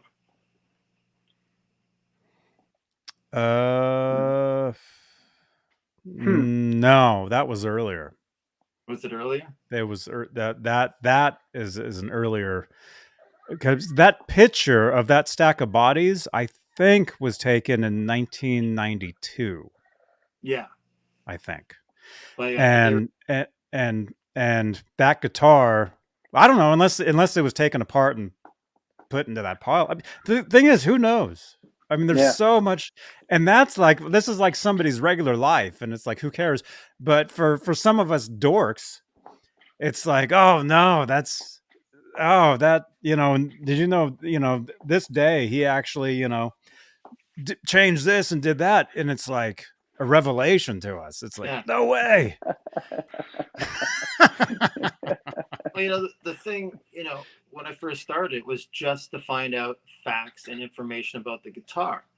And but then, you start to think about, okay, well, why did he do these certain things? And then it becomes a story, and then that story is attached to another story, and now you go from concert to concert. You look tour dates from one day to the other to see what kind of changes happen. It gets worse and worse. Like, it just builds bigger and bigger. You start off just wanting to know about a guitar, and now you're learning about the whole history of Van Halen from that. It's the tip of the iceberg. But yeah, all these little bits of detail really mean something to a lot of people. Mm-hmm. Eddie never realized, I don't think. He probably wondered why any of this stuff meant anything to people, or that we'd even notice. Yeah. Yeah. Yeah. I mean, I got a guy comment on one of my videos, and he's like, I don't know why you guys are trying so hard. He painted so many of these guitars, you don't even know one from the other. It's like, no, we know. we know. We know. And see, here's one of them. Like, I can tell you, like, I know. I know. See, there's one of them. Mm-hmm. That's one of those bodies that was turned into a guitar. Wow. Yeah. Right there. Yeah, because a lot of them were. That's the Paul Unkirk. This particular one went on was gifted to Steve Ripley. Steve Ripley sent me this picture years ago before he passed away. We used to chat years ago, and so yeah, that's one of them. Yeah, right that there. definitely matches what I think half of them look like they're Paul Unkirk, and then the other half look like George Felice bodies, because they're different. Mm-hmm. They definitely had a different style, those two guys. Mm-hmm. Hey, would you care if I stepped to the side here for just a second? Yeah. Okay. Well, let me just show you this. There's another one. Okay. See, there's another one. Yeah. That's another one of those bodies. See, it's a guitar. Cool. Yeah. See? Cool. So yeah. I'll be right back. Yeah. Okay. Yeah, I figured they all ended up being guitarists, but it's just interesting to see them hanging on the wall with a note. Like, who's going to build them? Eddie? Is somebody else? One of his, is Tech going to build it? I'd love to know the story behind those. How long were they hanging there? Mm-hmm. But yeah, I'm gonna take him out just for a second. Yeah, and that's the thing. That's the thing. A lot of that stuff, who knows? Maybe we'll never know. Yeah, Halface says we need John Biel stat. Yeah, I've got another guy I do these shows with. His name is John Biel, and I'm always like, anytime I have a question, I'm like, John Biel. Like, he's actually in my ear, like telling me, like Johnny, you know that guitar? That was the one that he, Oh, okay, all right. John Biel is saying he doesn't know either.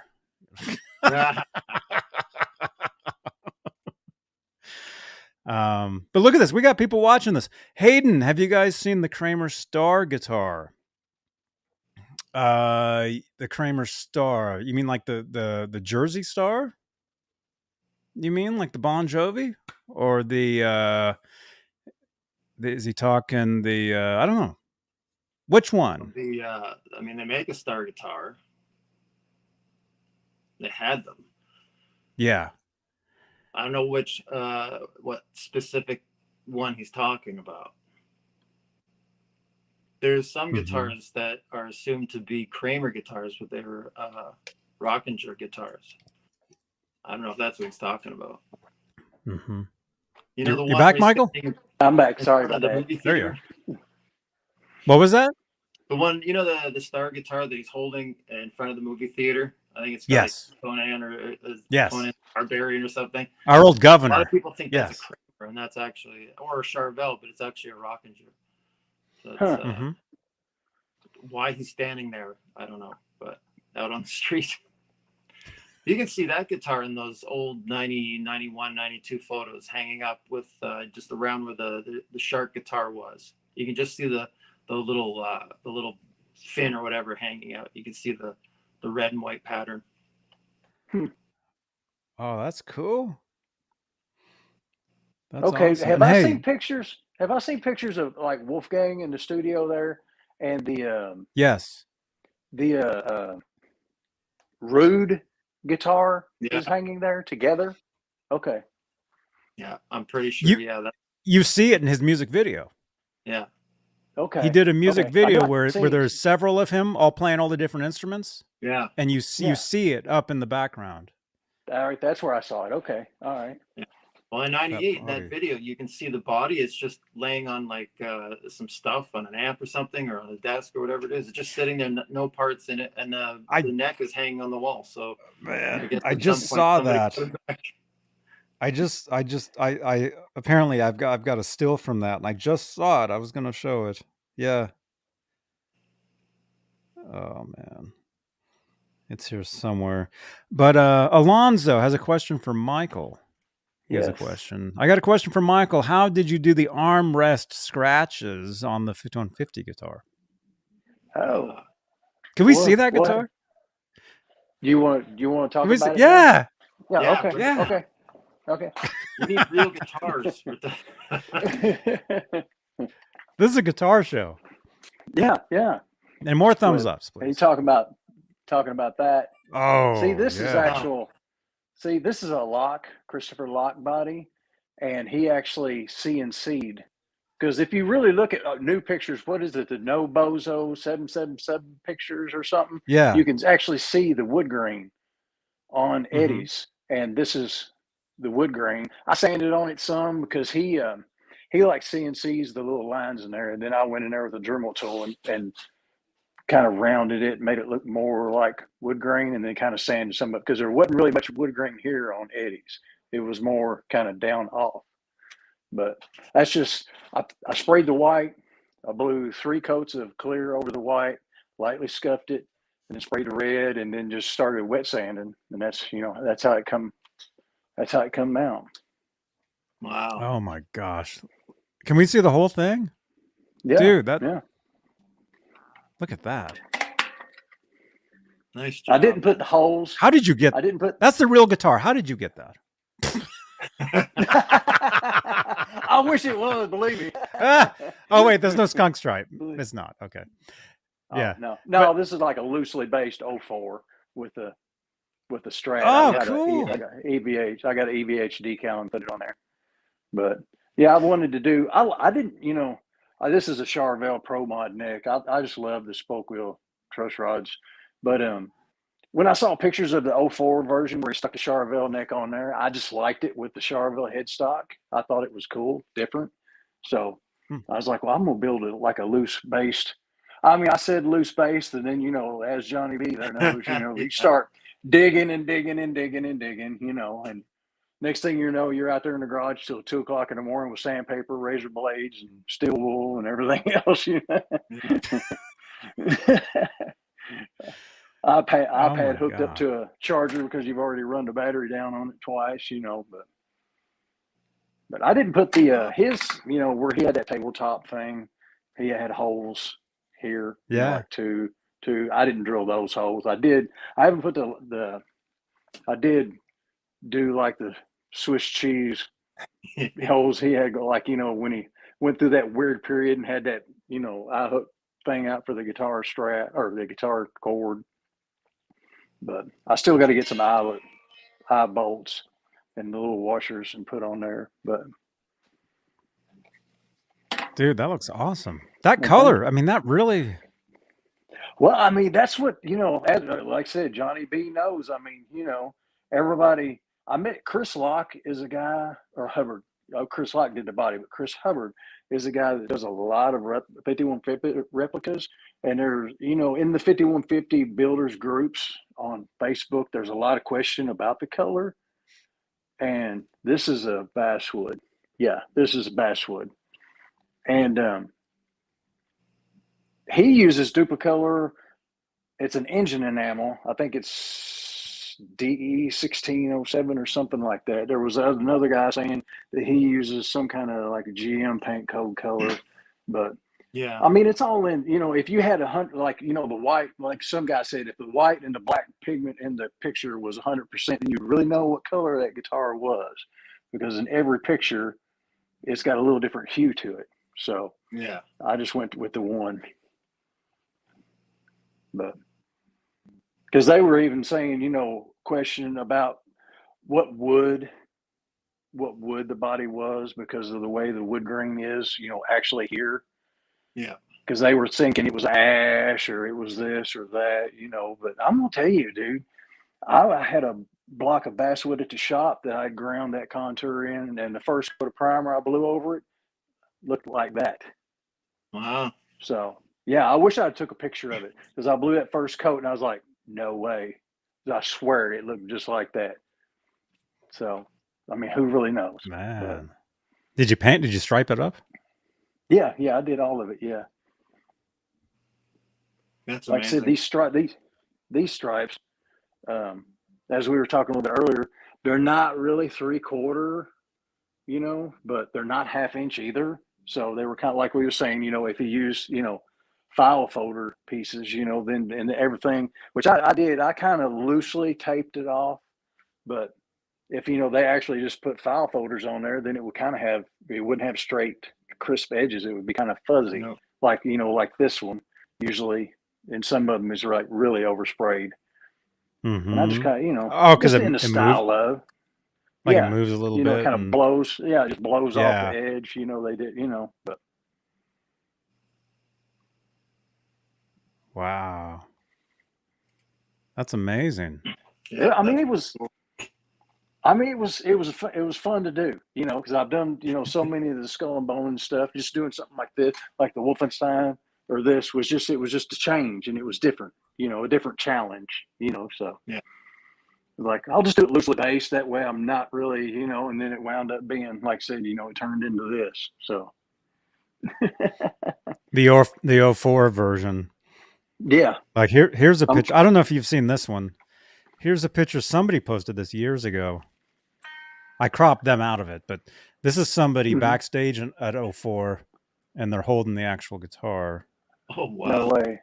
Cool. It's kind of, it's a dark picture, but I mean, you can see that forearm. Yeah, that forearm. Like right there. Yeah. You can see some of that stuff. That wood grain popping through. Yeah. Becomes such an important part of replicating that guitar is that add that wood grain. It's almost like if it doesn't have it, it's not that guitar. Yeah, you don't. Yeah. And like we was talking earlier before, each one is just a constant learning process, every one you do. And like I see stuff, on this one, like the way which I guess in Eddie's, the wood grain kind of runs, well, you can see it there. Wood grain runs kind of up into the void there. It's a little bit more prominent on here. And if I had to do it again, I would probably try to fill that in and smooth it out where it was a little bit more gradual. Where the real wood grain, I mean, where it's ground off here, I would think that the real wood grain would be here. And then whatever one up here would just be gradual, throughout the rest of the body. But I remember there was a black and white photo. I think Rob Johnson, you guys know Rob, right? Rob Johnson? Yeah. Mm-hmm. Yeah. Him and I did a lot of these shows years ago, and he comes on every once in a while still. But I remember there was a black and white photo. I don't know if I have it, but there was a picture that he found in one of his magazines where it was a black and white picture of that guitar, and you could totally see the grain on it where you never saw the grain before. Like, it's only in this one shot. Yeah. It's in this one picture. I don't know if you saw that one, Michael, but yeah, it's a black and white shot. It's a black and white shot. I don't know if I have it. If I have it, I'll find it and I'll send it to you. But okay. But it's stuff like that, which you guys know very well. You just you look at this stuff and you're always researching, always going over stuff, and always seeing something new. Yeah, always seeing something. It's something not different. done. I mean, you just call it, okay, that's good enough for now. Yeah. Exactly. You'll find something later on. Yeah. You have to actually make a conscious decision to say, okay, yeah, you're right. It's done now. Yeah. And or else you're just going to keep going forever. Yeah. Like this was like a week of 2 or 3 hours a night, just picking and scraping and sanding. And, when I get home from work, I'd come home, eat, and then go out to the garage and just piddle with it. Because to try to do the whole thing in one setting is just overwhelming. So I just take a spot, just Just pick spots and just go at it, you know. But like I said, I don't know who the guy is, but there's a guy. The pictures had no Bozo 777, I think. Oh, I don't know who that guy is. That was an eBay seller. That was I think their eBay handle, and I think they were selling what they were using those pictures. I remember this is from years ago. I think they were using those pictures to sell space tape. Okay. That's what they were doing. They were selling space tape, but they were using those photos to show the space tape on those guitars. And us nerds picked up on it like, wait a minute, that's the actual guitar. You know? Yeah, because I was digging around on Instagram. I was like, you know, where is this no Bozo 777 guy at? You know, there's got to be more pictures, you know.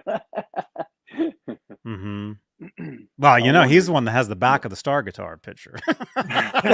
Yeah. It's going to put no Bozo right over the part we can see. Yeah. Oh, yeah. Right over the part that you need to like, see. Here's the picture you need with the big no Bozo. Or he'll be holding it like this, you know, like here's the picture you want, you know.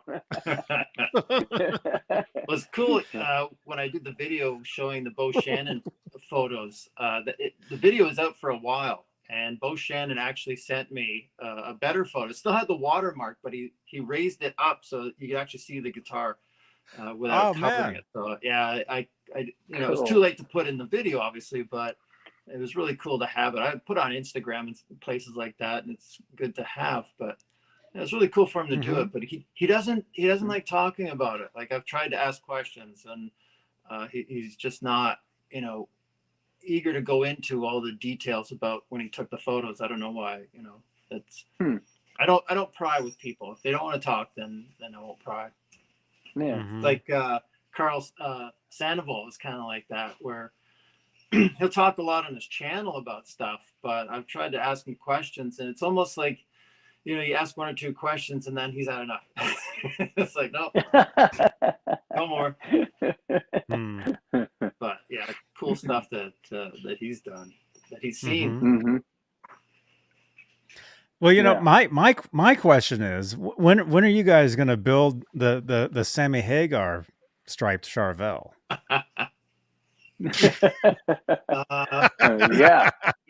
Yeah. Well, I could put it on the list. There you go. Wow. And that was before he was in Van Halen. That was on his solo. Really? That's VOA tour. He's playing that. Oh, yeah. You're kidding? Wow. No, that's not Van Halen. No. Holy. Well. These questions, we need the answers. Yes. One day I will be in Van Halen. Like, well, if I strike my guitar up like him, maybe somebody will see it and say something to him, you know. Yeah. That's wild. I don't think I've seen that one before. Well, thank you. Yeah. There's so much. Did it have a gold logo? That Charvel? Was it a San Dimas? I mean, I don't. Looks like Charvel. Yeah, it looks like it might be. If it's gold, then it'd be an old San Dimas era. Yeah. Huh. Wow. Yeah. Well, I don't know, but yeah, it looks like it was like either taped up or I don't know. Maybe Charvel actually. Maybe that's a graphic they actually had back then. I'm sure they did some of them. Yeah, they did. Looks like could be. What was that? Tape. It looks just like tape because. Oh no, maybe not. I don't know. Huh. Interesting. Maybe we need to ask Sammy. Sammy seems to be a little bit more accessible than everybody else, so maybe we need to ask him if he remembers it.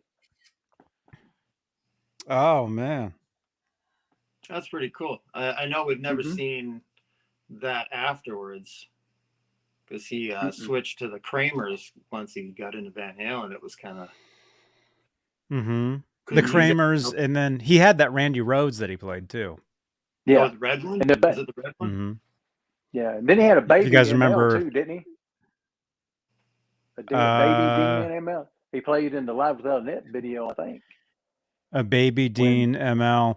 There was actually for my birthday one year, we went to the San Francisco Hard Rock Cafe, and they had a Baby Deane ML on the wall, and it had a 55 sticker on it, and it said Sammy Hagar.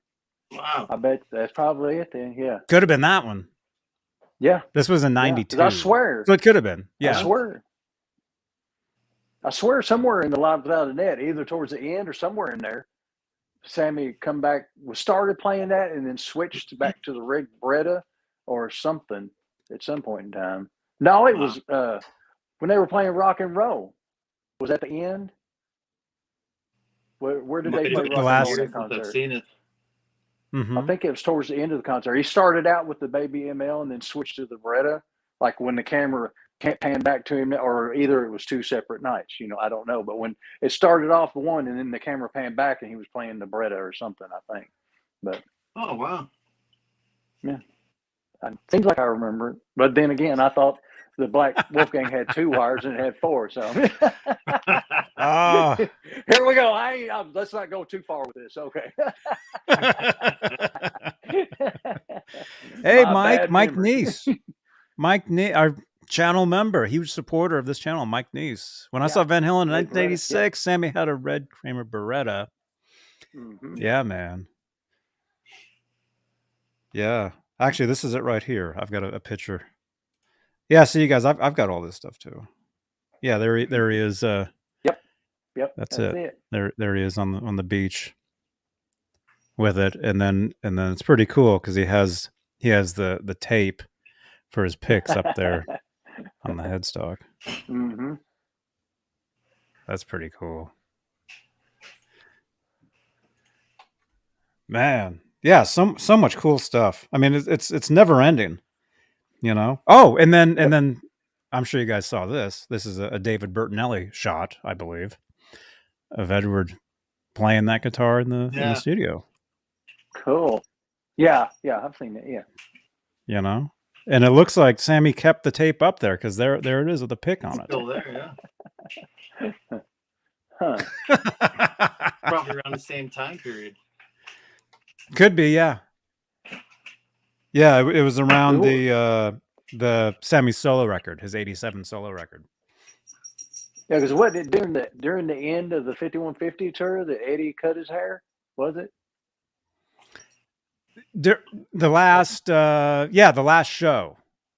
The last show. So that probably Eddie had like a rat tail, and then Alex had his head shaved. Yeah. Mm-hmm. The last show in San Francisco. If you ever see any video from that, you see that. Mm-hmm. And then also a little later on, they did the music video with Hank Williams Jr.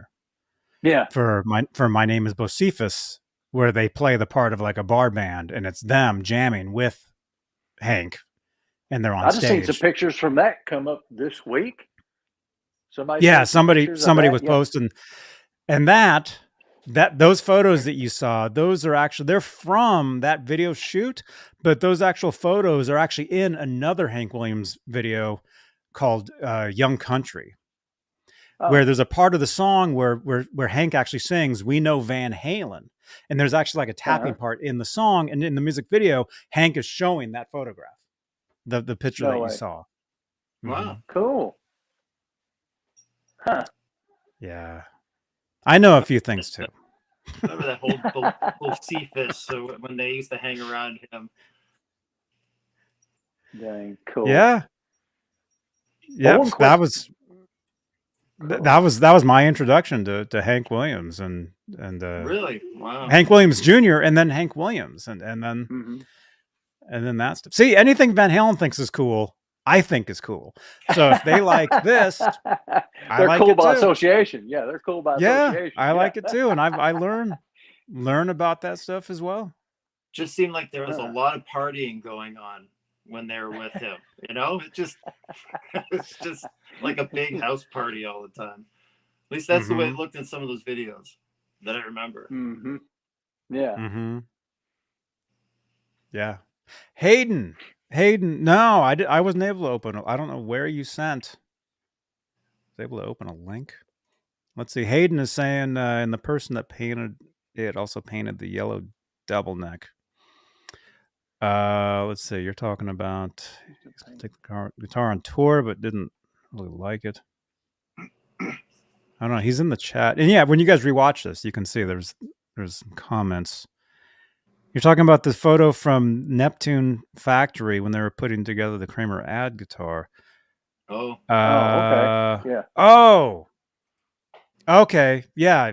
There was a star that had a banana headstock on it, and that headstock ended up going over to the Kramer ad guitar, what's known as the Kramer, the Glenn LaFerman photo shoot, Mhm. which Eddie ended up playing during the South American leg of the Diver Down tour in '83. That's when you see those pro shot videos. That's that guitar. That's not the Frankenstein. No. Huh. So there you go. Oh, Hayden, is that you? Okay, I see you. I see you're trying to send me. Okay, he just joined one of my Facebook groups. He's trying to. I've had to put the lockdown on some of the stuff because, like I was telling you guys earlier, I'm getting a lot of spam and some of this stuff and a lot of weird stuff. Dude, I gained since last week's show. I think I've gained over probably almost 20 followers on Instagram. I was like, he's like, woke up the next morning, like, bing, bing, bing, bing. I was like, cool. Yeah, man. Yeah, it's awesome. Johnny Yes. B, I got a question for you. The blue overspray on the back of the Frankie. Well, the blue paint, the blue paint overspray on the back of the back of the Frankie. Where do you think that come from? Where do I think it came from? Well, I just say I don't think anybody outside of Eddie and maybe Wolfgang, people that close really know. But you're going to hear a ton of theories and a ton of, it came from a banner on the stage. And then, you can just poke so many holes through that theory that, isn't even funny. But I don't know. I mean, to me, it looks like it could be like latex paint that you'd paint your wall with. So it could have been something that he painted in the studio or in the house, and somehow it got it touched it. I don't know. I used to have a theory, but I think the timeline because there's photos of the Frankie in the cover of Guitar World 1990, and you can see the blue paint on it, and that's around when it comes in. I used to have a theory that they were painting Wolfgang's room when he was born, and because that's his baby and this is his baby, that he put some paint on it. But being that it was 1990 in that photograph already, it puts it too early to be like 1990. That's before Wolfgang was born. So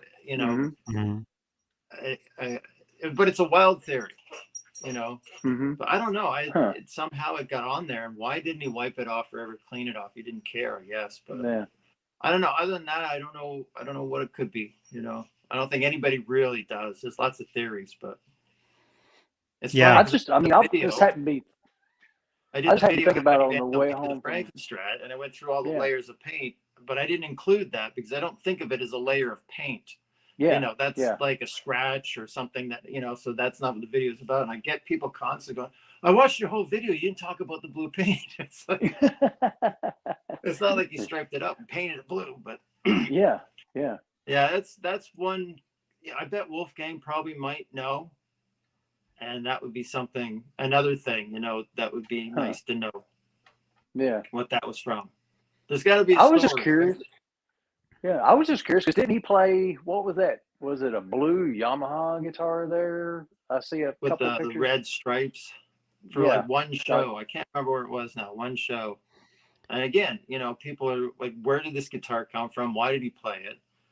And I bet Rudy would definitely, maybe he'd remember what that was all about. I don't know. People have replicated that guitar. There he is. This guy. I met Rudy. I just happened to run into him. I don't know if you guys ever heard this. Let me see if I can find the photo of us. I was at a NAMM show one year, and I was with a friend of mine who you guys actually may have heard of, a guy named Michael Gutierrez, he's known because he won a contest for a guitar for the Practicing Musician magazine, where he won a guitar from Eddie at the NAMM show in 1985. Oh. So Michael, yeah. So anyway, Michael and I, we're friends now. We're good friends. I've actually played that guitar. I'll show you a picture. Wow. I've actually played that actual guitar. Does he still got it? Yeah. Oh yeah. Sweet. Yeah, he still has it. I'll show you guys.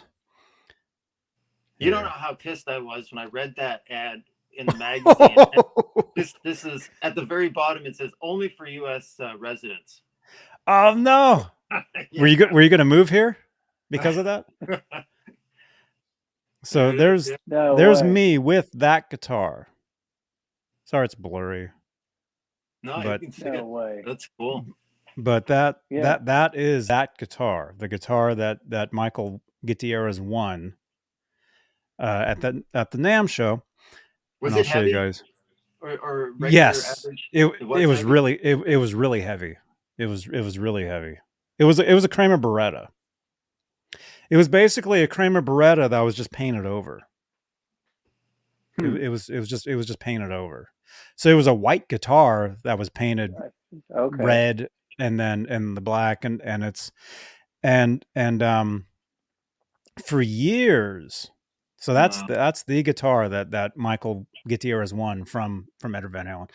And for years we tried to get photos of, because Michael would tell me, Gutierrez, he'd tell me, it's like, Johnny, because he would hang out with Eddie at the NAMM show all the time for years after that. They would hang out and just talk. Yeah. And he would tell me, he's like, Johnny, Eddie played that guitar at 5150. He actually used it at the studio. But, we're trying to find pictures of it. Can you help me? So for several, this goes back years and years and years. We were trying to find out info on that. And finally, we actually found different info. Buddy. Let me see. We actually found let's see, when was that? It was a little while ago. That Eddie did play that guitar in the studio. There is a picture of him actually playing it. And I have it if I can find it. I think I know the photo you're talking about. I don't want to say because let's see. If I can find it, It's an old photo. Sprainard Kruger, thank you so much. Thank you so much. I'd love to build a lefty 5150. Any places to ask. How? So while I'm looking for this picture, and then I'll finish my story. How would he, if he wanted to build a lefty 5150, like where would he go to get like the body and the neck? Chris Lock Custom Guitars on Instagram, or I think he's on Facebook too, because they I think the last I read is they actually tracked down a Pacer Special and then scanned it and then tweaked it here and there, thinking that maybe the 5150 was just a hair, and he tweaked it a little bit. So I would go there because that's where I got mine at. So, and he's not bad at all on his prices. No, he's not bad at all on his prices either. So, super affordable. It was right after I bought that one, he messaged me. He's like, we just got a revamped Frankenstrat body too, where they actually put some of the chisel marks down in the routerings and all that. And I'm like, we'll wait on that one. I'll try to get this one first. They do an outstanding job. And, without those guys, it'd be a lot harder to replicate this stuff. I mean, yeah, it's people owe them a lot. Donnie Ward and Chris Lock for putting so much effort into making sure that they're so accurate. Yeah, like you said, taking a body and modding it a little bit to how they think Eddie's was, because it wasn't a production body as far as I know. It was slightly different. I don't know as much about the 5150 as the Frankie, but I know little bits and pieces. Yeah, I mean, I thought I knew, some, and then, you get to search around and talking to other people. And like, I really don't know that much at all,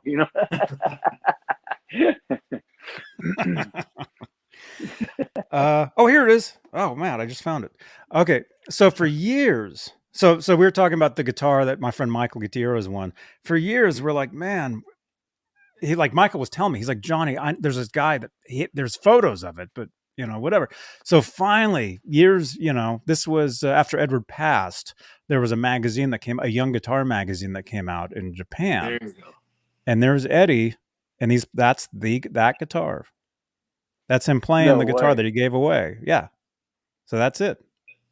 The guitar you just saw me holding. And there it is right there. That's was Steven Rosen there too, wasn't it? He was Yeah. there when they took Because those photos. for years, we just had a picture of Steve Rosen playing the guitar.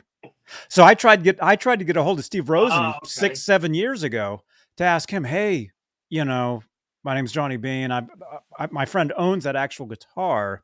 Do you happen to have a picture? So years later, Steven and I, we become friends and everything. So he sends me the picture of him actually playing the guitar. But finally, there you go. we get the picture of Edward with that actual guitar. Looks pretty brand new. Yeah. And it's brand new. It's brand new, yeah. And that's this guitar. Yeah, that's the here we go. That's this guitar right here that I'm holding. That's it right there. Mm-hmm. So that's the same one. But getting back to, you're talking about Rudy Laren. Okay, so the story. I'm with Michael Gutierrez, the guy that owns that guitar. We're at a NAMM show one year, and we're walking around, and I end up running into this friend of mine that I knew. That I run into people I know left and right at the NAMM shows. And so I'm talking to them, and then I go looking for Michael, and I see him at this other booth, and there's this guy sitting there at the booth. I'm like, that guy looks kind of familiar, right? He's sitting there drinking like I don't know, Pepsi's or something, and I walk up to him, and I'm like, I know you, and he's like, no.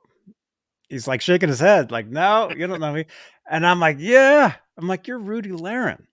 And he's like, he starts shaking his head, Wow. starts shaking his head like, yeah. And so we talked for a little bit, and he's still, I think at the time, he's still on the road. He's still doing stuff. And he actually, at the time, he gave me his phone number. So I have to find it. I have his number on a card written down somewhere.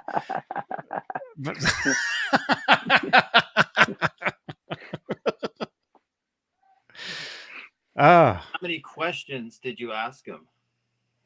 I didn't ask him anything because he wasn't going to answer none of them. Wow. He wouldn't even tell me who he was. But I'm like, yes, I know you. And see, it was just happen to see. That's how it works. You just happen to run into these people.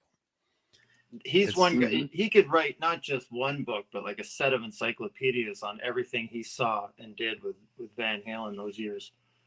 Can you imagine? Mm-hmm. I guess you either say everything or nothing. Mm-hmm.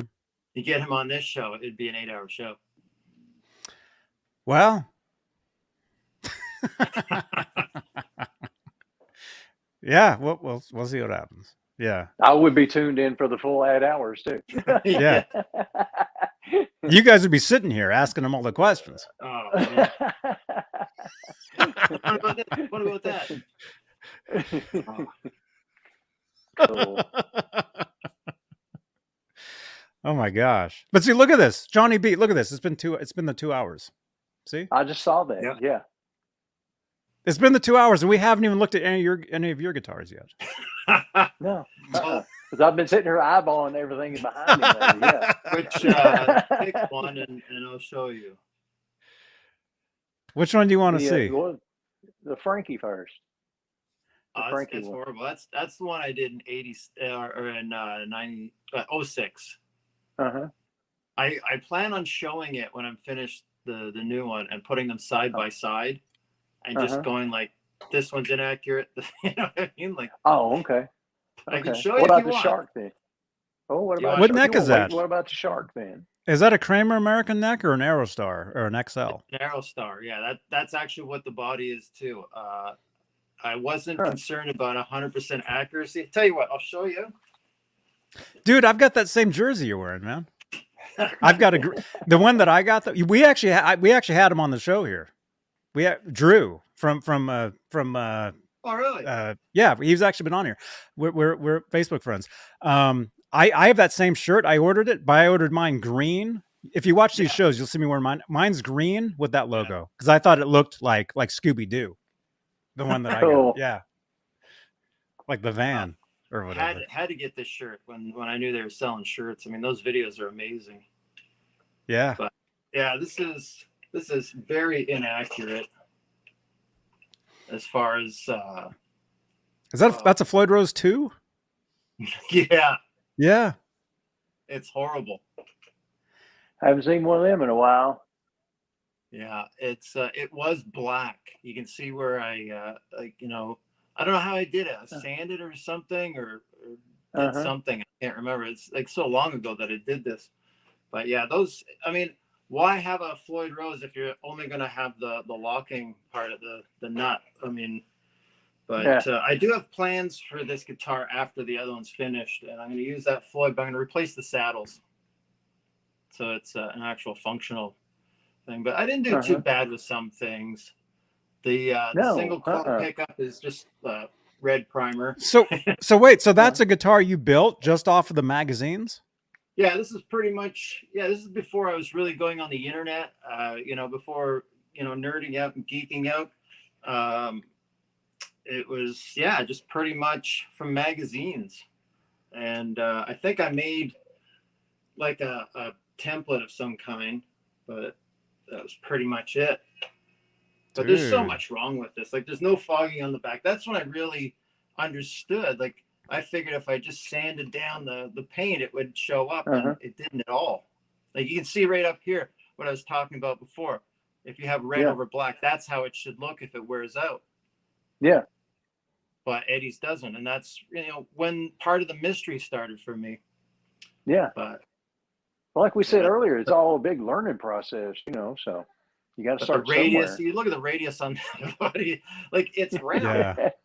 Yeah. Well, it's an Aerostar. It's a Kramer Aerostar. So for one thing, it's plywood, and then it's more of like a round. I had a black Aerostar. That's what this was. Yeah. When I graduated from paper route to dishwasher, and when I was a dishwasher, I bought a Kramer Focus 1000 in the candy apple red, and then I bought an Aerostar from a pawn shop. That's where I got. Well, no, I got this. John Ballone's. Here we go. The name. I bought this at John Ballone's. Used, $150, 15 years ago or whatever it was.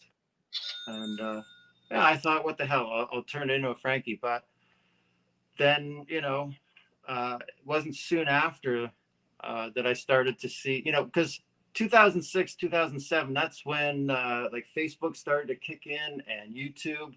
And that's when I started to see all these people doing these incredible replicas. And then I realized that it was possible to get correct parts and things like that. So originally my idea was, because I thought I got the paint pretty good, as far as the pattern, the stripes. And that looks great, man.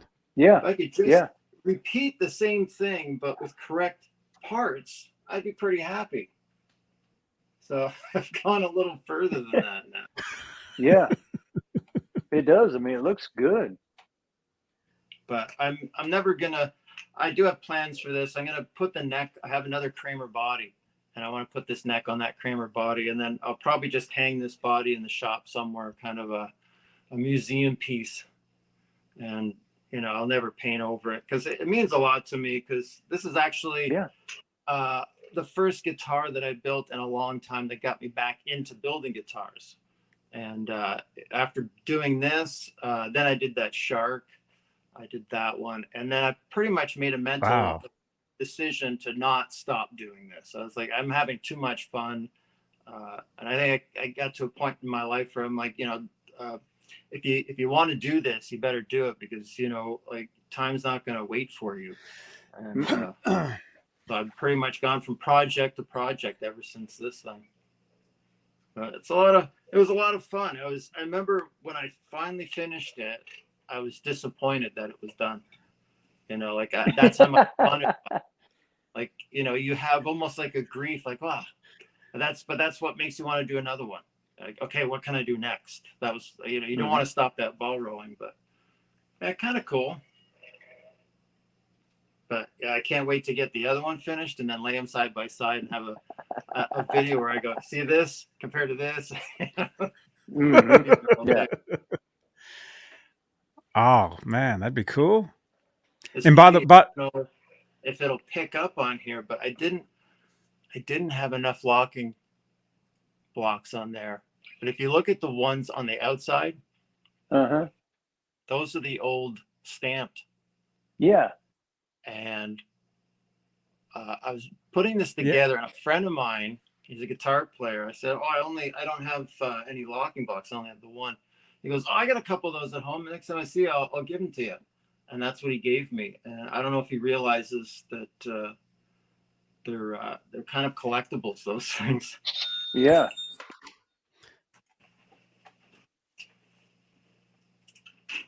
so those two locking nuts add value to that more value to that guitar.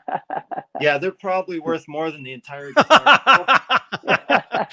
Yeah. Seymour Duncan. It's actually pretty good. Some of those dudes out there, yeah, they want the nuts.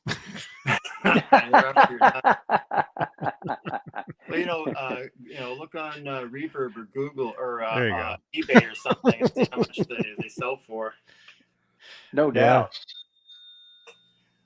What I need to be schooled just a little bit. What makes the whale tail, Floyd? What is the big difference with the whale tail? Oh, I have a reproduction in the basement in the shop. I wish I had it up here. It's just that it's not the reproduction. I mean, I'm not a Floyd expert by any means, but as far as I understand it, that was basically like the handmade ones were the saddles. Like the reproduction is amazing when I look at it. The saddles are hardened steel. They're not like cast, right? Like any production one is now. So, apparently that makes a big difference in the sound and the tone, the quality of the metal. I know a lot of people prefer the ones that Floyd made in his garage before the locking tuners went in, or the fine tuners went in, because they were all hardened steel.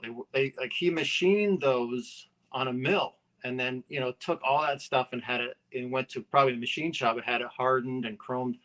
So yeah, there's a big difference, and I love looking at mine because you can see the machining marks because they made it exactly the way the originals were made. And so glad that I bought it. I'm sure people that are watching this know exactly which one I'm talking about a couple of years ago. Really, really well done. Cool. Yeah, that's awesome. Hey, Robot Master Switch is here in the chat. Good to see you, man. They're talking. A lot of times the chat, they talk to each other. Oh. Which is good. We're a big, awesome community here. A conversation carrying on all by themselves. Yeah. It's funny on your Frankie there that you said you sanded. That was a Black Floyd. You sanded off the paint. It's funny. It's not really paint. I thought it was paint, but it's what is it called? Anodized. Yeah, the plating. Like part of the metal, really. So yeah, I can't remember what I used. If it was like waterproof sandpaper, and just went at it, but it took a while. That Floyd, that graffiti that I've got up there, a friend of mine's daughter painted for me. I bought him. It was supposed to be like an antique copper or something, Floyd, because that's what I was wanting. And when I got it, the actual tremolo didn't look nothing like what the picture did. So I was like, well. So I just took like a DA and some 320 and just sanded the crap out of it. It wound up almost looking, weathered looking. You can see it almost wound up like, I mean, it works on this, Yeah. But it almost looked weathered looking. Because they're like, well, chrome. I mean, they put a copper Yeah. nickel plating, copper plating. Yeah. So I was like, Yeah, it well, what looks if I cool sand till it? you What would read down. happen? Yeah.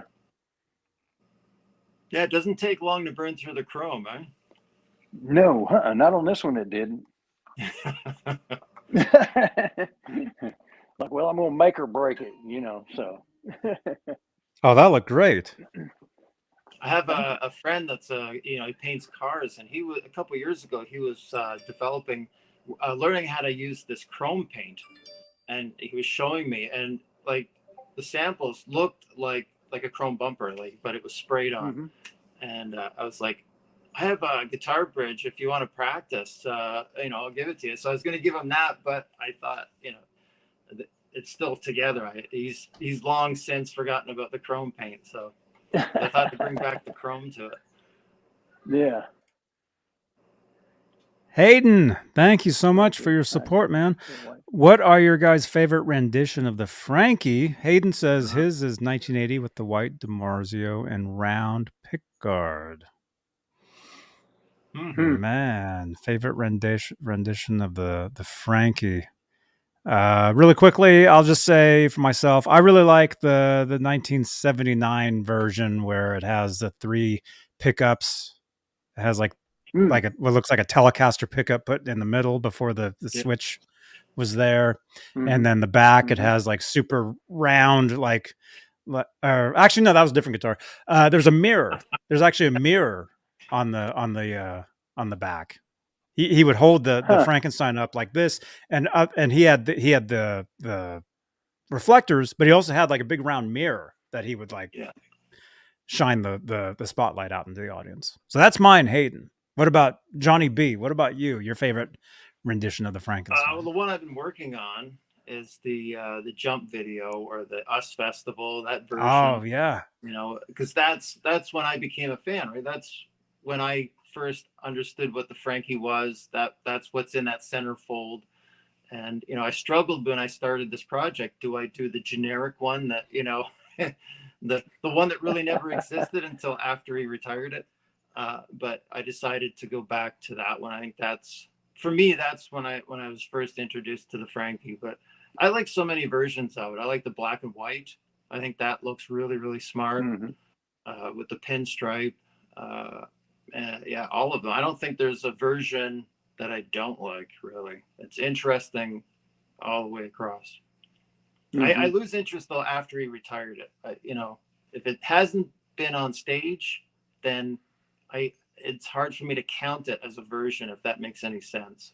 Because the way it is now, never played on stage exactly like that guitar. Like exactly the way it is now, never played on stage. People don't realize. So all these replicas are replicating a guitar that never, so that's getting picky.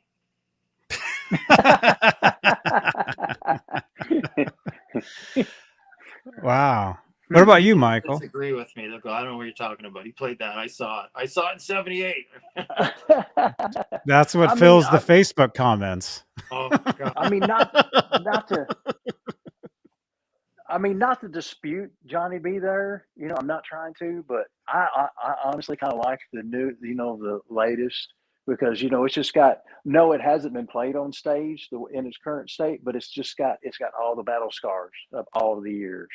You're right. I don't dislike it, and I think if I were to do it again, I would probably pick the way it is now because of that exact reason. Because it has everything, the full. Yeah. There you go. Yeah. When mine's done, it's going to have things added to it that didn't exist then. Because I just, there may be certain scratches that I'm like, I really like that one. I want to add it. Yeah. That'd probably be my favorite, the way it, now, because it's just showing the years of abuse. Yeah. With that old neck and everything. I'm just not a big fan of 21 frets, though. What's that? I'm just not a big fan of 21 frets. I use the 22nd fret. So. Yeah, but if you tune down half a step, you can bend it all the way up. Oh yeah, but it's just a mental thing for me. I just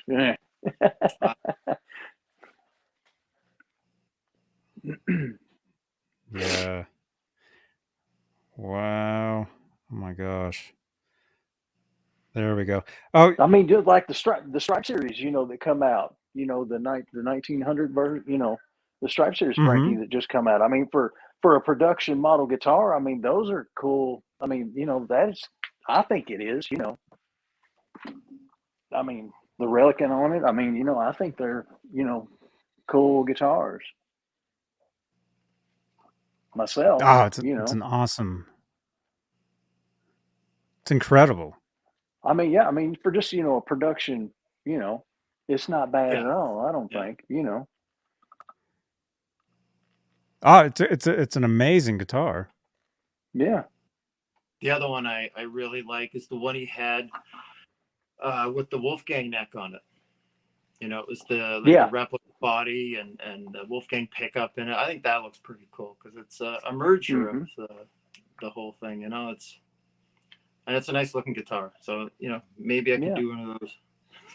50 of them. I remember when I first saw that one. I had a good friend. Actually, I had a couple I've got a couple really good friends, you guys.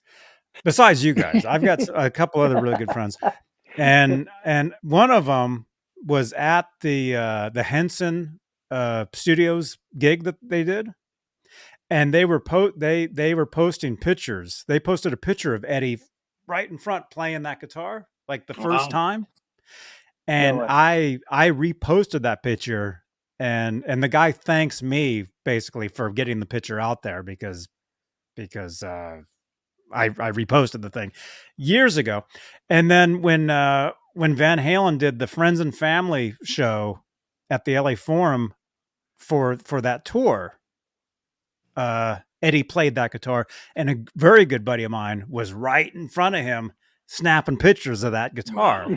So he texted me a picture of that guitar like that night when he was playing that, and I saw it and I'm like, whoa, look at that, and then Hayden, really quickly, Hayden, I just happened to see this real quick.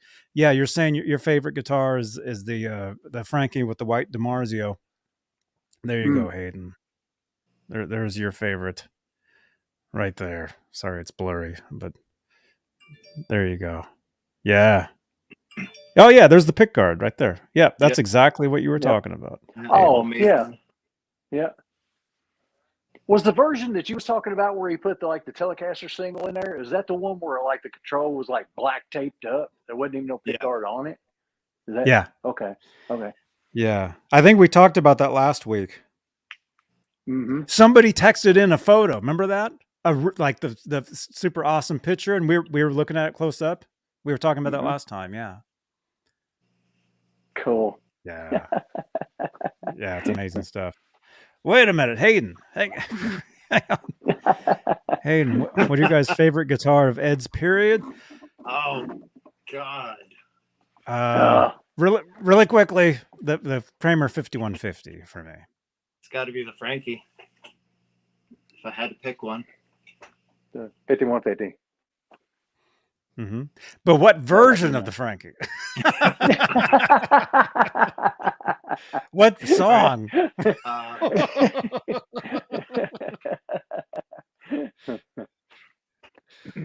What version? What year? For me, the Kramer, when I was telling you guys, I smoked because of the July '88 Guitar World with Eddie holding the guitar, doing the smoke ring, wearing the bowling shirt. That picture for me was it. So for me, 1988 Kramer 5150 era. That's top. That was pretty cool. Yeah. Mm-hmm. I'm right there with you. Yeah. I just did the 04 just to be different, but Yeah. That's such a cool guitar. They're all such cool guitars. See, that's why we can just talk about it. And look at this, Johnny B. It's been 2.5 hours. Look at this. We were starting how are we gonna fill 15 minutes? No, really, yeah. I tell people that if you want to talk guitars, be prepared to hear a lot because I'm just not going to shut up once you get me going. I don't really talk about a lot of other things. If we want to talk politics or sports or something like that, another night. Yeah, I'll probably just be sitting here going Oh yeah. Mm-hmm. Yeah. You start talking about guitars, and it's like, I'll be like this.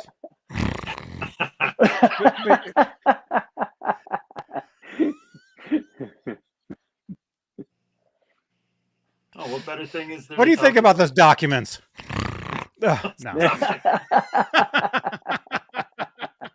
Were they shredded? Yeah. I'm telling you, the guy I voted for, he's honest all the way.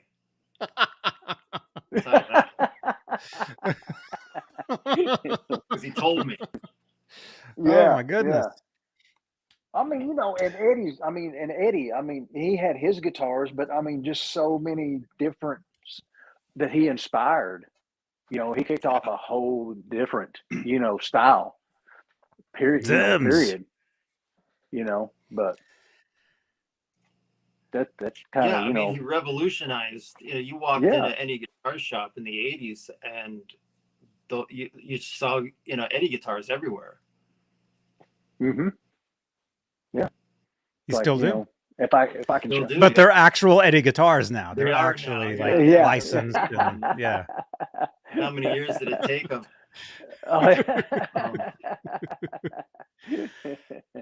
Man, dude, if they would have had like that guitar that Michael was just holding up, the Stripe series, if they would have had that back in the day, when I was learning, you know, I would have had it. What are you talking about? Yeah. Yeah. I would have killed for that. Are you kidding? You'd be in prison right now. Yeah. Why? What are you in here for? I'd be like, yeah. I had to have it. We would have you via satellite from death row. Yeah. Talking about Van Halen. You're like in the shop. You're not making license plates. You're making Van Halen guitars in prison. Yeah. Just stamping them out. Or you're stamping 0812 license plates. Yeah, like my shirt would have 5150 on it instead of the real number. You'd actually be in a straitjacket. Yeah. You'd actually be like this talking to us. You guys, my favorite album is 5150. It's obvious. Oh my gosh.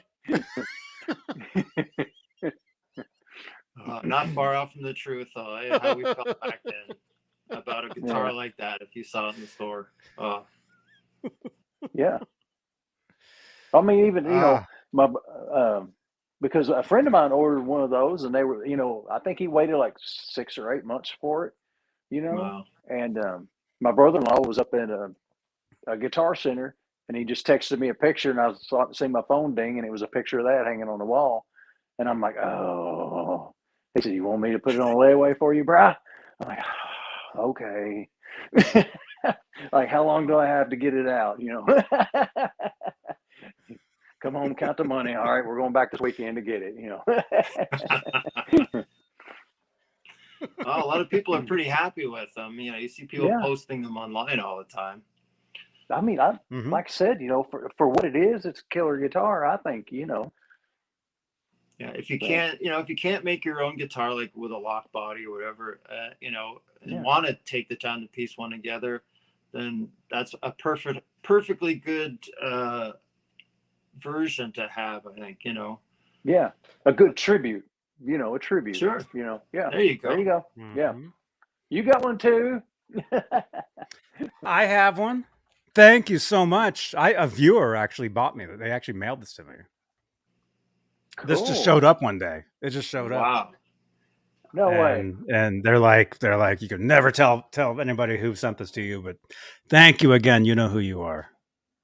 Yeah. Jesus. Well, cool. That's pretty good, yeah. Yeah. Amazing.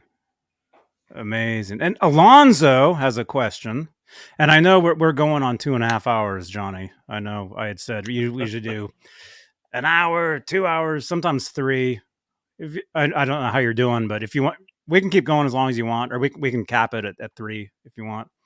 I know it's getting. Yeah, maybe 3 just to put a limit, because I do have to be up. I don't know about you, Mike, if you got to be up early or. Yeah, but yeah. I don't sleep. But Alonzo is saying, any tips on building guitars? Do you get what are your tips as builders? What are your tips on building your own guitars? I'm assuming this is from like somebody starting out from scratch, like they've never built a guitar before. Buy some cheap guitars and take them apart and swap parts around and play with it. Break them, see how they work. Paint it up a weird way. Just have fun with it. That's my advice. That's one thing I tell people a lot. Like, I get a lot of messages, like, asking advice and things like that. And they're about to go into a guitar build. And I'm saying, one of the things I always say is just as long as you're having fun. If it's not fun, then there's no point in it at all. But that's my advice. That's the way I learned, was tearing stuff of mine apart, so. And when I first started building my own bodies, I just, took parts and, had them there to help line up and measurements, and everything else, so just to get it together. I mean, that's get an old junk one and tear it apart and figure out what made it work, Yeah. Rip the frets out, see how they're held in. Man, I've never taken it that far. I did that to my first guitar. I don't know why I did it. Maybe it wasn't working anymore, and I just, how are these held in? And pulled them out. Oh, okay, they don't go back in very well. You're like,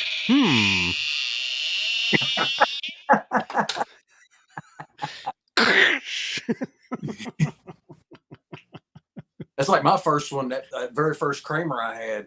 I was like, I'm gonna tear this thing apart and paint it up, Van Halen stripe.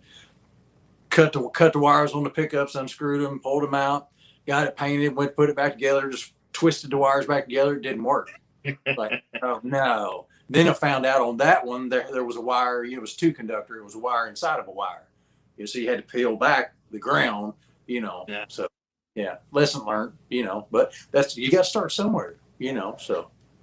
Yeah, before the internet, I would go to the library to get guitar books out to see how you wire things up, because you couldn't just find a diagram in a couple of seconds, and sometimes it wouldn't work and you couldn't understand why. I think back to some of the things I used to try to do, and like now I know where I went wrong, but it was so simple, but there was no information to point me in any direction. Just trial and error over time. Yeah.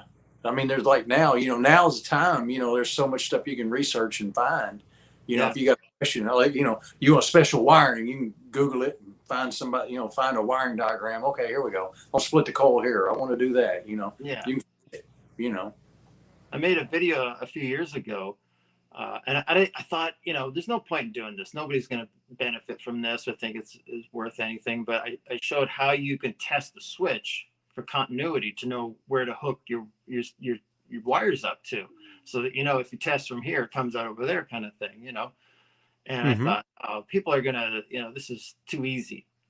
But people constantly send me comments saying, thanks for doing this. On my first guitar, I had no idea what I was doing, and your video steered me, and now it works. Steered me in the right direction. So stuff like that. Just getting away from having to look for a diagram to fit exactly what you're doing is almost impossible sometimes if you're trying to do something tricky. So if you can know and test for continuity, know how to wire stuff up, and actually use your own brain and understand how it works very easily, then you're miles ahead of where you were before. Yeah. Sometimes there's a lot of mystery involved, when you don't know. Yeah. Yeah, and there's never like a dumb question. I mean, it's either going to sound great, or you're going to have a lot of buzzing, or you're going to have no sound at all. So you got to know why the reason for those are. Yeah, it's like a couple of years ago, I bought one of the old Fernandez style sustainer systems. I was like, I'm gonna build me a Bones guitar with a sustainer in the neck, and I pulled up, Google, and pulled up Fernandez wiring diagrams, in which I bought it was a takeoff kit, and I'm wanting to, push, pull, pot, turn it on with that. And, it's got a 5-way switch, and it's got a tone, and it's got all this. And I set up till like 2 or 3 o'clock in the morning, following wires in this diagram, trying to figure out, okay, this runs here. This is hot all the time. This okay. All right. And believe it or not, the first time I hooked it up, it worked. I was like, oh, Wow. It's kind of cool when that happens, eh? You're like, yeah, I know. It really works. What am I going to do if this don't work? I don't know, but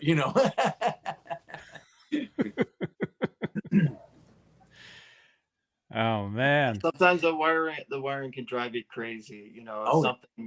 Something's not working right, and you're trying to figure out where it is. It can really frustrate you a lot. Mm-hmm. But paint's a little easier that way. Usually the problems aren't hidden. Like if you're having problems with the paint, you can tell what's going on. But wiring is a weird thing. Yeah. Mm-hmm. Especially for the more complicated the wiring gets with the guitar. Yeah. Like I have a guitar. Is it here? Well, I've got if you guys know what a Hamer Phantom is, you ever seen one of those? It's called the Hamer Phantom. I have it in the Guitar Moire, but it's easier if I just look up a picture. Yeah. There we go. Yeah, this was like a main guitar for me like years ago, and I was trying to get I took it to somebody to get it rewired. Okay, so this isn't mine, but this is like I wish this was mine. This is actually a nicer one. So this looks like this. Oh, Glenn Tippin. So yeah, Glenn Tippin plays something similar. Yeah. So you look at like that middle pickup, you look at that and you're like, what's going on? Yeah. What's the deal? But it's a humbucker with a single coil on top. They're just in the same ring. Yeah. So, and then you have a neck single coil. So when it comes to the switching, technically, I think what you can do is you can have just the bridge or half, or like the top coil of the humbucker and then the single coil, and then you can do it like a out of phase. Like there's all this different stuff you can do with this. And anyway, so out of phase. So yeah, so I have 3 of these guitars. Only one of them is hooked up correctly. The other 2 aren't, because I took them to somebody to fix them. They couldn't figure it out. They had no idea. And this was back really before Facebook and all this stuff really took off, of people like asking these questions about how to do this stuff. So I posted a video. There's actually a video on my channel here of me asking, like, how do you wire this guitar together? And every now and again, I'll get comments on it of people saying, oh, you do this, you do that, like they know or whatever. But so see, even something like that, like when it gets more technical as far as the switching and it can drive you crazy. Yeah. But the thing is, with the internet now and Facebook and even YouTube and all this different stuff, is you put something out there and somebody knows what the back of the Star guitar looks like. Just eventually we'll figure that out. But see, somebody out there knows something. So there's never a dumb question. No, always, ask whatever it is, and it's cool. Yeah. I mean, I helped out at it was a couple of years ago. I helped out at a Night Ranger concert, and Brad, the guitar tech, was sitting there earlier in the day stringing up Brad's, red, Strat with the non-fine tuning Floyd on it and locking it. Yeah. I had to walk over. I said, so, how hard? He said, this is brutal, man. Because it's locking down, checking tuning, unlocking tuning, locking down. I was like, why did he not ever go to a fine tuner bridge? He's like, well, these are the ones that he got from Floyd himself. Yeah. But I'm like, dang, how many times can you be kicked in the butt? But just put the fine tuner down there. But, to each his own, I just had to ask, why, he just had, he just like, if it ain't broke, don't fix it, I guess, so. Pretty much, yeah. Actually, that's who I was thinking of when I said that, because I've seen an interview with him where he said that whenever he finds one, like on the internet or whatever, he'll buy it up because they're the only ones he likes. He doesn't like the regular production ones. Mm-hmm. So, yeah, made a lot differently. Yeah. And he makes it work. So, kudos to him. So. Yeah, it's got to be, I mean, with the old Strats, to keep in tune was tricky enough, but if you, I don't know. That's a whole different ball game. I mean, you have a locking system and it goes out of whack. You can't go behind the nut or anything. Like you're screwed. No, not screwed, but I mean, if the strings are stretched properly, it should be good. There you go. Yeah. Hey, he's a friend of yours.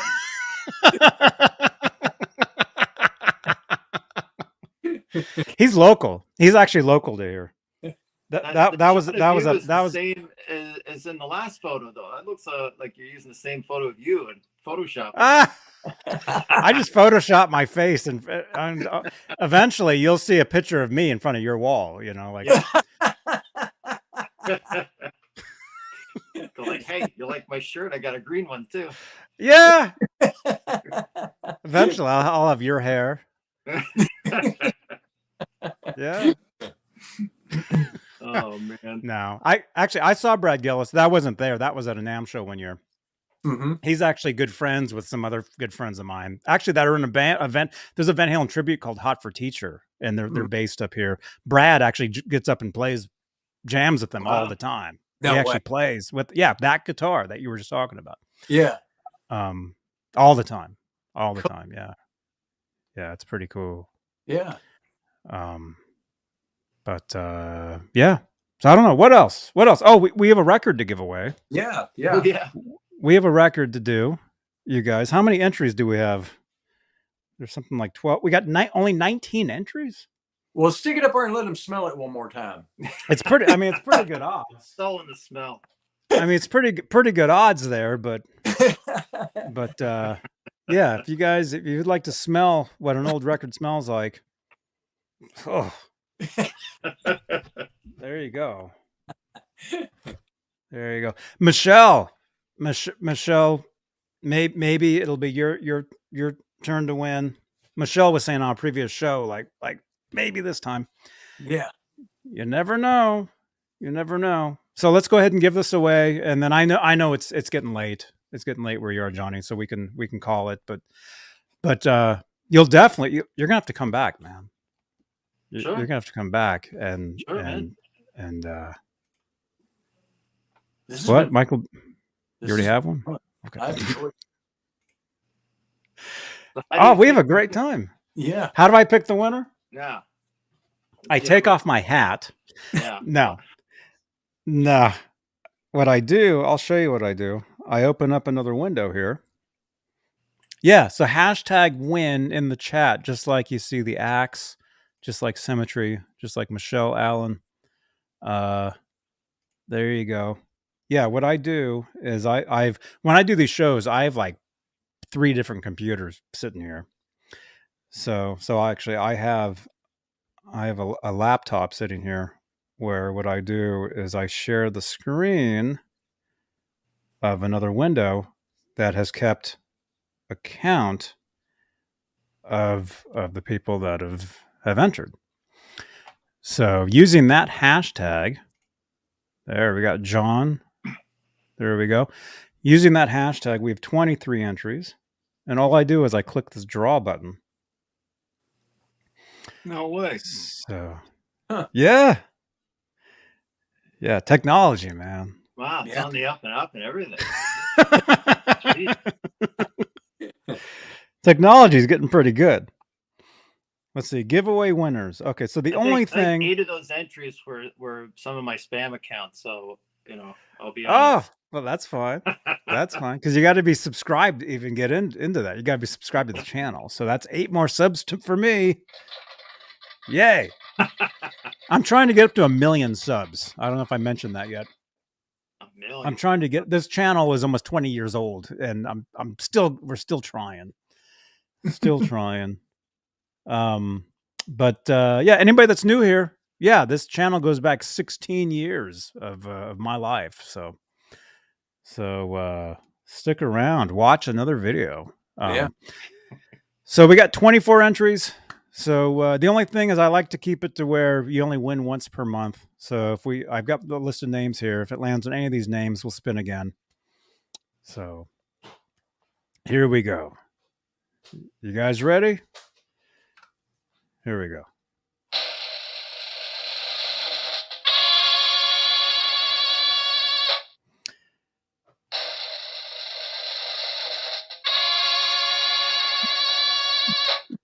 Guitar Addiction for Life. Wow. Yeah, that's a new name. That's a new name. Guitar Addiction for Life, Van Halen, 1978 LP. All right, you win. You win, man. Congratulations. Congratulations. There you are. I see you. All right, so Guitar Addiction for Life. All you got to do is you got to text me where to send. 415-952-3263. Text me where to send it. I'll get it out as soon as you send it to me. If you get it to me tonight, I'll send it out tomorrow. And congratulations again, man. There you go. Awesome. Right on. Right on. Yeah, there you are. I see you. There you are. There you are. It says thank you. Nice. Right on, man. There it is. There it is. So let's see. So I don't know. Oh, well, we're almost. I mean, technically, I know we started a little late, but technically, we're hitting the top of the hour. So Johnny B, awesome to meet you finally. I mean, Yes, I know we've likewise. chatted here and there, on Facebook or whatever over the years, but great to meet you, and definitely come back. Sure. And anytime you want to promote. If you want to promote something like, I've got your link down below. Both of your guys, your links are down below. So yeah. I've always got cool stuff coming up all the time. So yeah. Awesome. Awesomeness. Awesome. Well, hey, Johnny B, thank you so much. Thank you so much for hanging out with us tonight. Thanks for having me. Michael Piper, thank you again for hanging out. Awesome guitars, you guys. And let's see, really quickly, what I do is I say thank you. Where is it? Is it this one? Thank you to our channel members. You guys are awesome. You guys are amazing. And come back Friday. This Friday, special guest, Phil Hendry. Radio legend Phil Hendry will be here. If you guys, did you guys ever see the movie Team America? Yeah. Remember that movie? That's one movie I've never seen but always wanted to. Man. Well, Team America, that Phil Hendry was the voice of intelligence, the computer in that movie. Okay. So, and we'll be talking, he does voiceovers, he does voice acting, he does radio. So we'll be talking, he's been on Rick and Morty cartoon. He's been on, he's been everywhere. But he's been a long time good friend of mine, and he'll be with us this Friday, 8 p.m. Eastern, 5 Pacific. Cool. So it'll be an awesome show. It'll be awesome. Yeah. So, all right, everybody, thanks for watching, and we will see you guys next time. Johnny Beane TV. Where's the end? It's this one. Where is it? I got to clean this up. I got so much stuff here. I can't even. Oh, there it is. All right. Good night, everybody. Good night. Bye-bye.